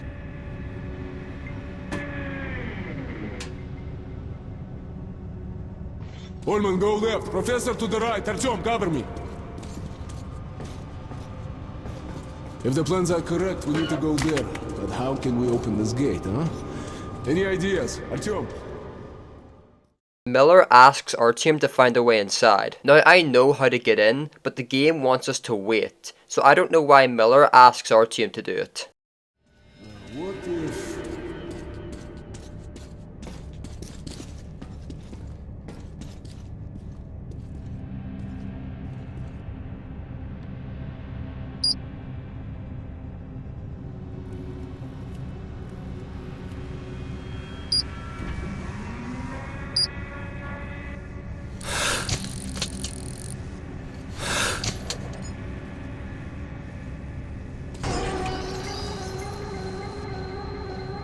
Oppa! Holman, let's go! Now that we're free, we can scavenge for supplies before making our way into the command center of D6, the place where the apocalypse began. Holman, hold the door. Vladimir, that's your field. What do you need? Let me think. Instruction A124, page 3. Panel DS22. Alright, there it is. Superb memory, Vladimir. I always said the army was a worthwhile institution. All the training finally paid off. It's working. Now that's hardware. Excellent. First, died. Second, destroyed. Third, fourth, fifth, eighth, 10th. Jolky-pokey, that just cannot be! Here's one. Now I'll get all the info. What the hell? What happened? Battery backup depleted. What about main power? Well, it looks like the reactor is deactivated. We won't be able to start it from here. We need to start the reactor manually at the lowest level. From the schematic, it's not that difficult. Almost everything is automated. Hey, stop laughing! How do we go down? Well, there's a lift just one level down, but there's a slight problem. To power it up, we need to switch off everything, even emergency lighting. Then there is no other choice. Do it. Thanks, Volodya. Stay here and watch the readings. We'll be fast. Artyom, Olman, follow me. We're now plunged back into darkness. With no other choice, Miller and Artyom make... Shit!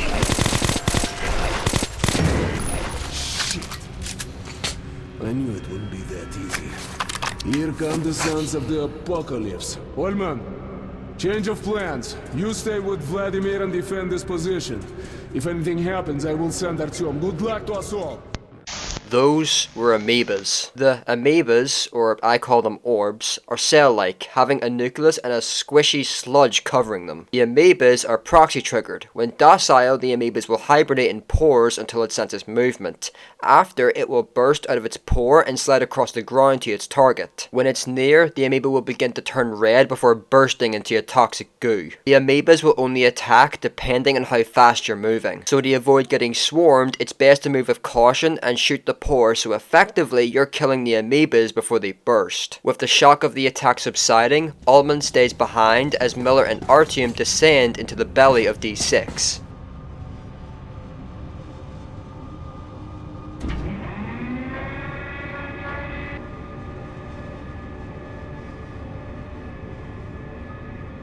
Черт побери, there's shit all over the place. It's disgusting. As we descend, we see more of these fleshy growths. As we get close, we start to suffocate. So this is where they're creating the gas. Slowly and methodically, Miller and Artyom fight their way to the other end of the hall, with pores bursting all around them. Coming across an elevator that we...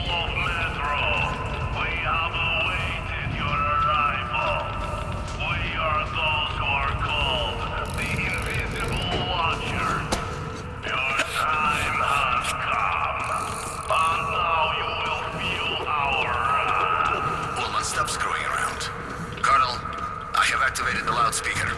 I have the signal from the lift switchboard on my console. I'll switch it on. That's right. Invisible watchers. How can you believe in that crap after all this? The invisible watchers? Who are they? The Invisible Watchers are an unseen faction within the Metro, as they are the remnants of the Russian government after the war, mostly made of politicians and generals. They are the Metro's version of the Illuminati. It was rumoured that the Invisible Watchers had occupied D6, but obviously that isn't true as we're currently there, so either the Watchers don't exist or they evacuated D6 years ago. The Invisible Watchers are a faction that is shrouded in mystery within the Metro games, with only clues to how they operate.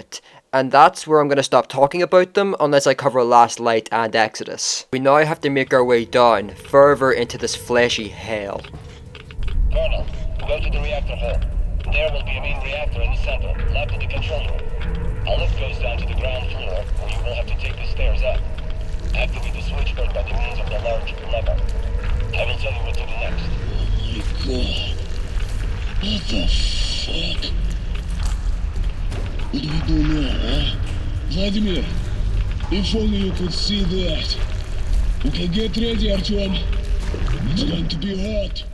Whatever the fuck that is, it's jamming the reactor, so we gotta kill it. Making our way through, which can only be described as its guts. We climb up a ladder and into another control center.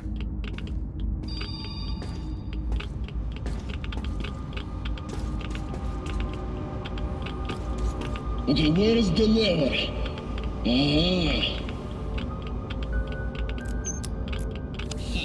I knew you could do it. Colonel, the system is automated. Just enter the command. Sure, man. Easier said than done. Never thought I'd be in such a mess. Okay.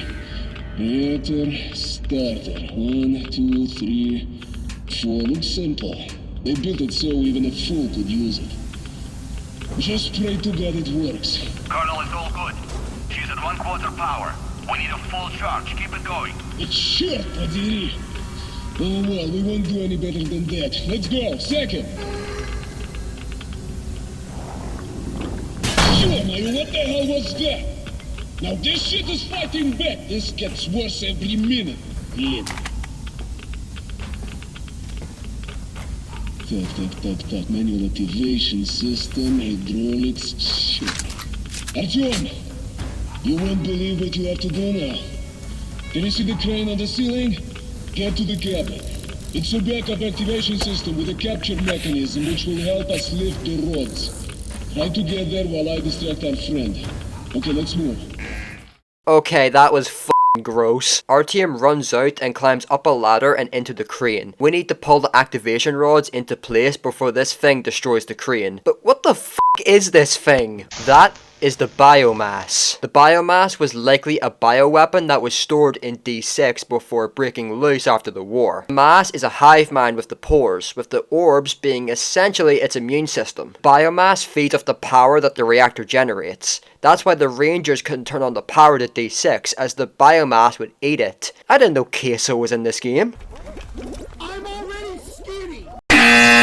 In the novel, the biomass wasn't located in D6, it was located in the Kremlin, as there was a bioweapon that was dropped by the Americans. It had very similar powers to the Dark Ones, absorbing anyone it lured into its lair using psychological manipulation. But the biomass in 2033 can't do any of that, just be the most annoying part of this game. After we bring up the control rods, essentially killing the biomass, we park the crane and meet back up with Miller. Shit, man. Too bad we have lost the lift. Well, thank God that in the past everything was built in pairs. We should go this way for now. We'll come back here later and finish what we started. Just need to prepare better. Let's deal with your Dark Ones first. Getting into the elevator, we have secured D6 for the Rangers, making the Rangers the most well-armed faction in the Metro. This lift will get you straight to the station. We have everything working and under control. Though I don't know for how long.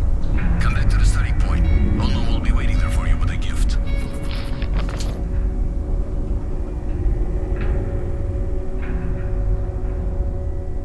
Look at Artyom. Our heritage. Our future. How much power is here. With all of this will be... we'll rule the earth once more. We won't have to live like rats. Yes, with sword and fire, we'll win back the sky and the sun. We'll climb out of the dirt. Rebuild the cities. The metro tunnels will once again be filled with fast silver trains. Everything will be... yeah, everything.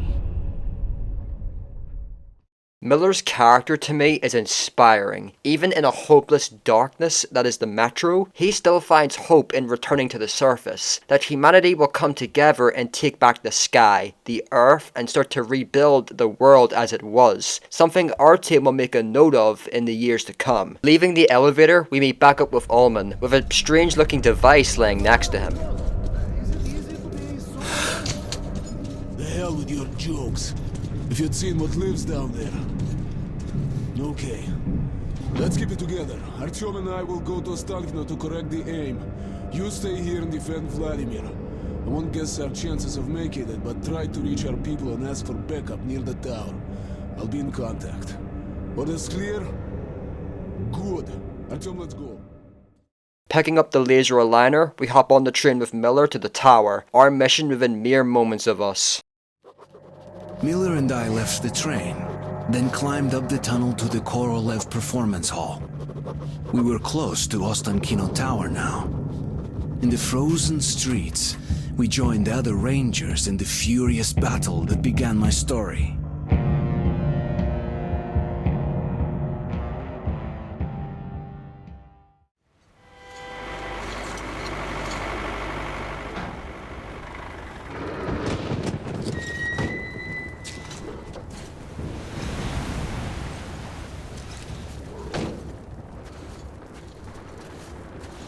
Glad to see you, Colonel. Did you hear that? Listen. What the hell is it? Form a circle. We return to where we began, in the snow fighting both Watchers and demons. Our journey is nearing its end. The demon knocks Artyom down, but before it could kill him, Miller saves him at the very last minute.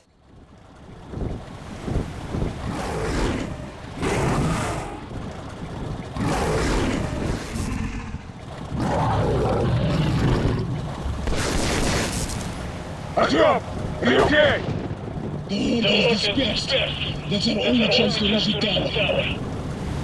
Follow me, Artyom. Through the storm and the chaos, Miller and Artyom fight their way through the pack of Watchers, risking everything to save the metro from the Dark Ones, making it to the base of the tower. Okay, let's go find a way to the tower. This way.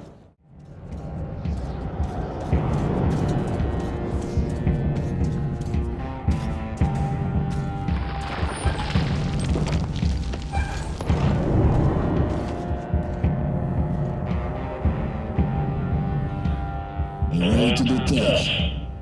You're an eternal optimist, Miller. Easier said than done.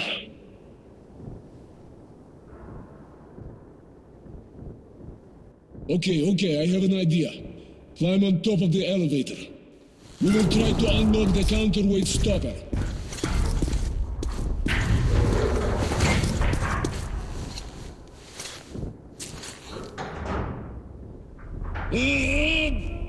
Come on! Come on, sugar! Come on! Voila! Join the army, they said. It will be fun, believe me. Brace yourself. It's gonna get a bit rough.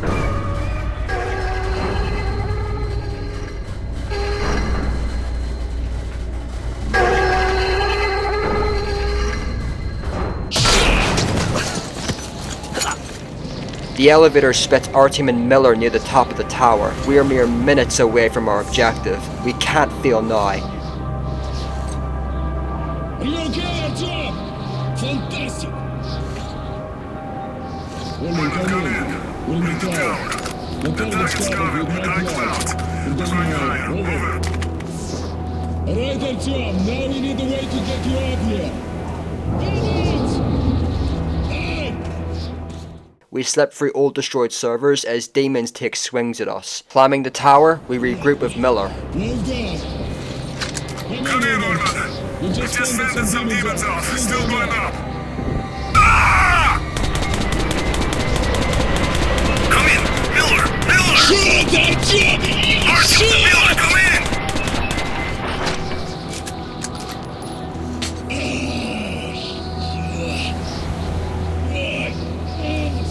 Сука!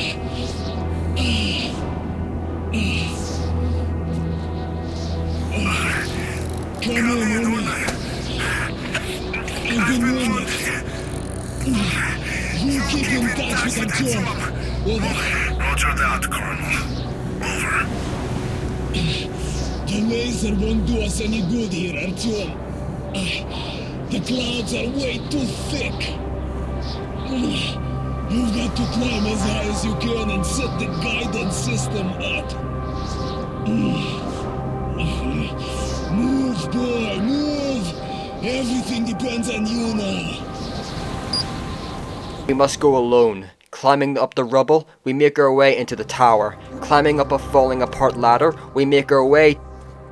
He's here. Can hear us. Can understand us. They know we are here, and they're trying to talk to us. We push further into the tower and up falling apart metal and wires. We will finish this. We've come so far. We can't. Why are they here? He brings death. Come in, Artyom. Come in.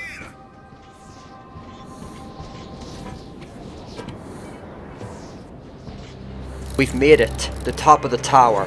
We can see the nest of dark ones. Huge structures high into the sky, like an ant's nest.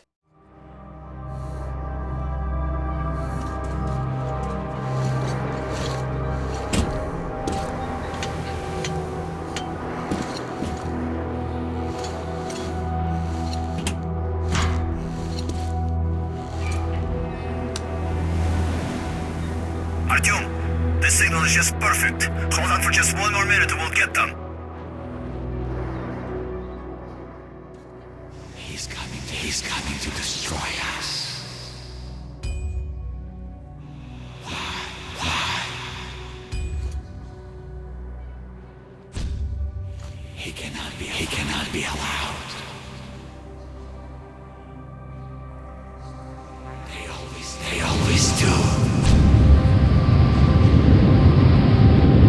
They never change.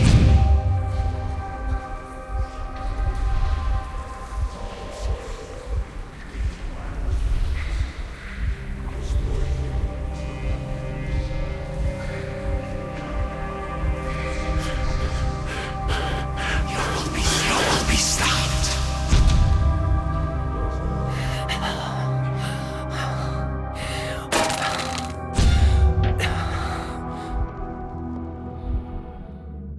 We wake into a dream. If we fail in any way in this dream, Artyom will fall to his death. This is the only time the Dark Ones will try to kill us. We're given 4 doors to choose from, 3 leading to our death as we go through them. So going through the last door we choose, a Dark One pulls us in. He cannot be allowed.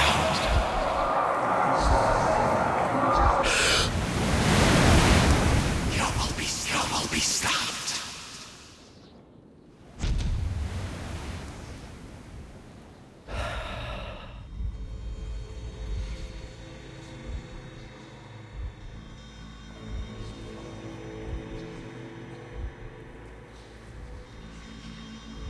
Waking up again, we must run, as the Dark Ones will try to manipulate Artyom to jump. We run through the cramped halls, dodging Dark Ones, as we come across 2 halls.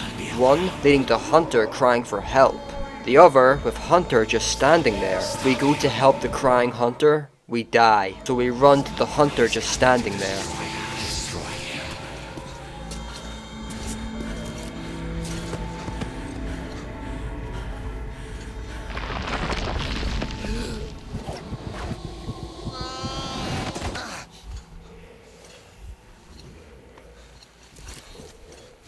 We continue running and jumping and running from the Dark Ones until Artyom falls.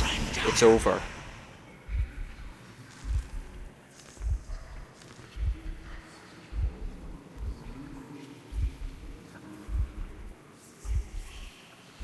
If it's hostile, you kill it.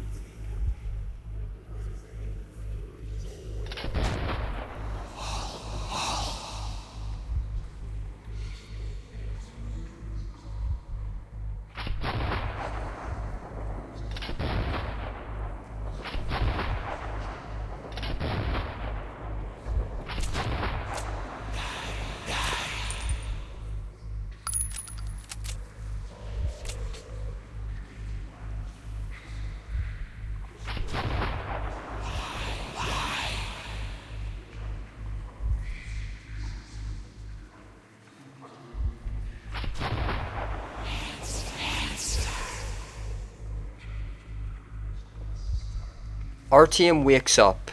After everything he's done, after everything he's gone through, he remembers what Khan had said to him. You reap what you sow, Artyom. Force answers force. War breeds war, and death only brings death. To break this vicious circle, one must do more than just act without any thought or doubt.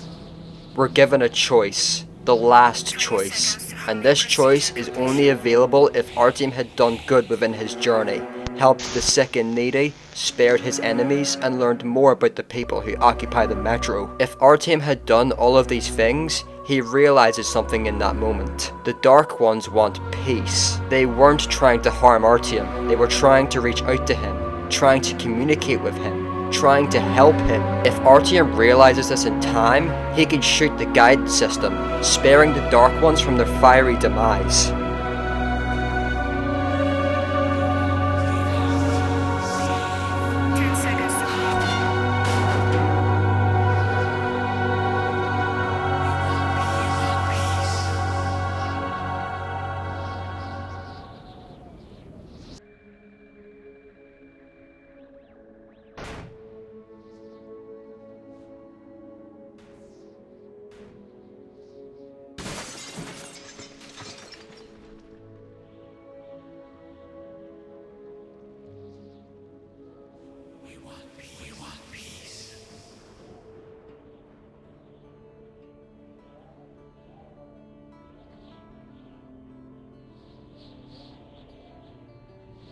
H.G. Wells once wrote, "If we don't end wars, wars will end us." And somehow, I stopped my war. At the time, I couldn't say what had made me spare the Dark Ones. But I came to realize that the strange visions that haunted my journey were their attempts to reach out to us. I don't know if I was the first to communicate with them, but I will not be the last.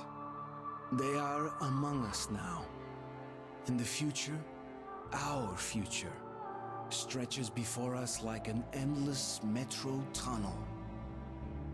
Artyom had spared the Dark Ones. A new era of peace can now spread throughout the metro. A new era of humanity can now be achieved, thanks to the savior of the metro, Artyom. But this isn't how it ends. Canon to the games, Artyom was too late to realize this, and by the time he did, the missiles were already in flight. 10 seconds to homing procedure completion. He does not understand. He can stop. 5, 4, 3, 2, 1. Homing procedure complete. Artyom, the missiles are in flight!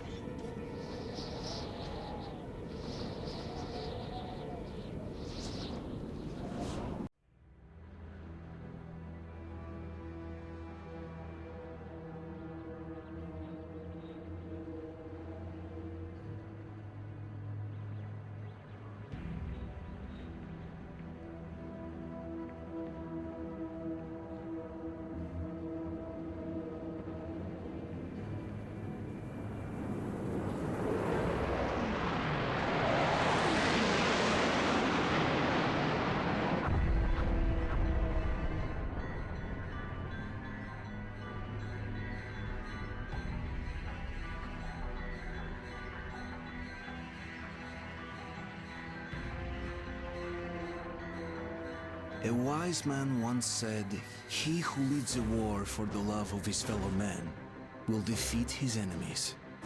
I led my war protecting my family and friends, protecting my home, the metro. We had won. But to this day, I wonder, when we burned the Dark Ones from the face of the earth, was something lost as well? And with that, Metro 2033 comes to a close.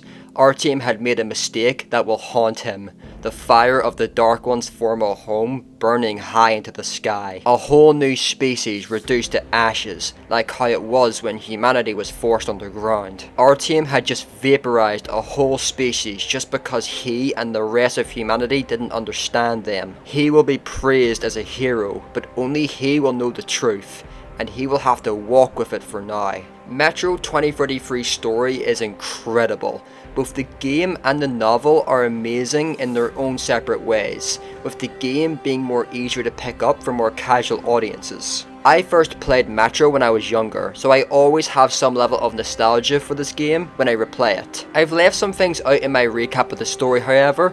Throughout Artyom's journey, you can find scattered pages of his journal that will only add to his character, but this video is long enough, so I'm not going to include them. So let's wrap this video up with the conclusion.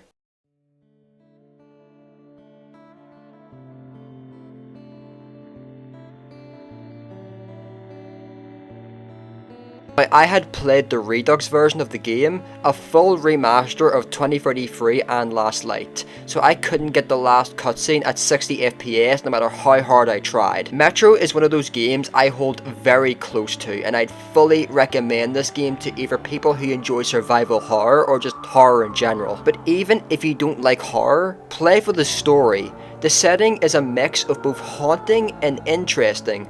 From the surface to the dank dark of the Metro is something you won't see in modern games. But if I'd like to get serious for a moment, Metro's themes are pretty self-explanatory when you look at the game as a whole. When I had reached the end of the game, I understood the message. Now, I don't know if I'm the first to bring it up or if this is pretty well known, but I'm gonna say it regardless. This game wants to shine a light on nuclear war and the horrors that come with it. We forget that every world leader has that choice to send us all into a world like this. Now, do I think we're gonna have demons and themselves crawling around?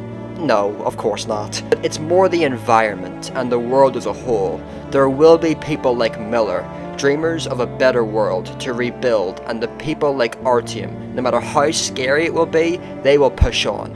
People like Khan, the spiritual who will find peace within themselves, and people like Ullman, despite the losses will keep their head high, and people like Bourbon, the opportunist who will lie and deceive to survive.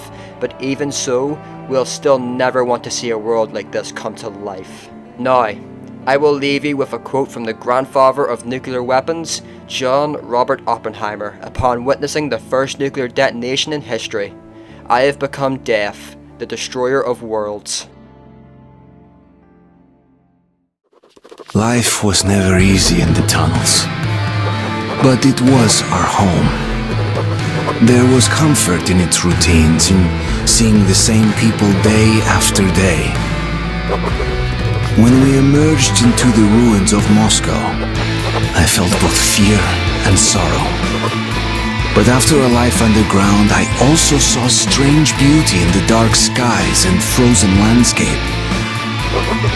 Even the apocalypse didn't stop us from killing one another over ideology. It's hard to describe my feelings at that moment. Exhausted, yes, but joyful. I had made it. Once I delivered Hunter's message, the rescue of my home station could be decided by those stronger and wiser than I. Dark tunnel, wheel rattle, and the smell of death. That's how our journey to D6 began. My long journey was nearly at the end. But would I have the courage, the will to see it through?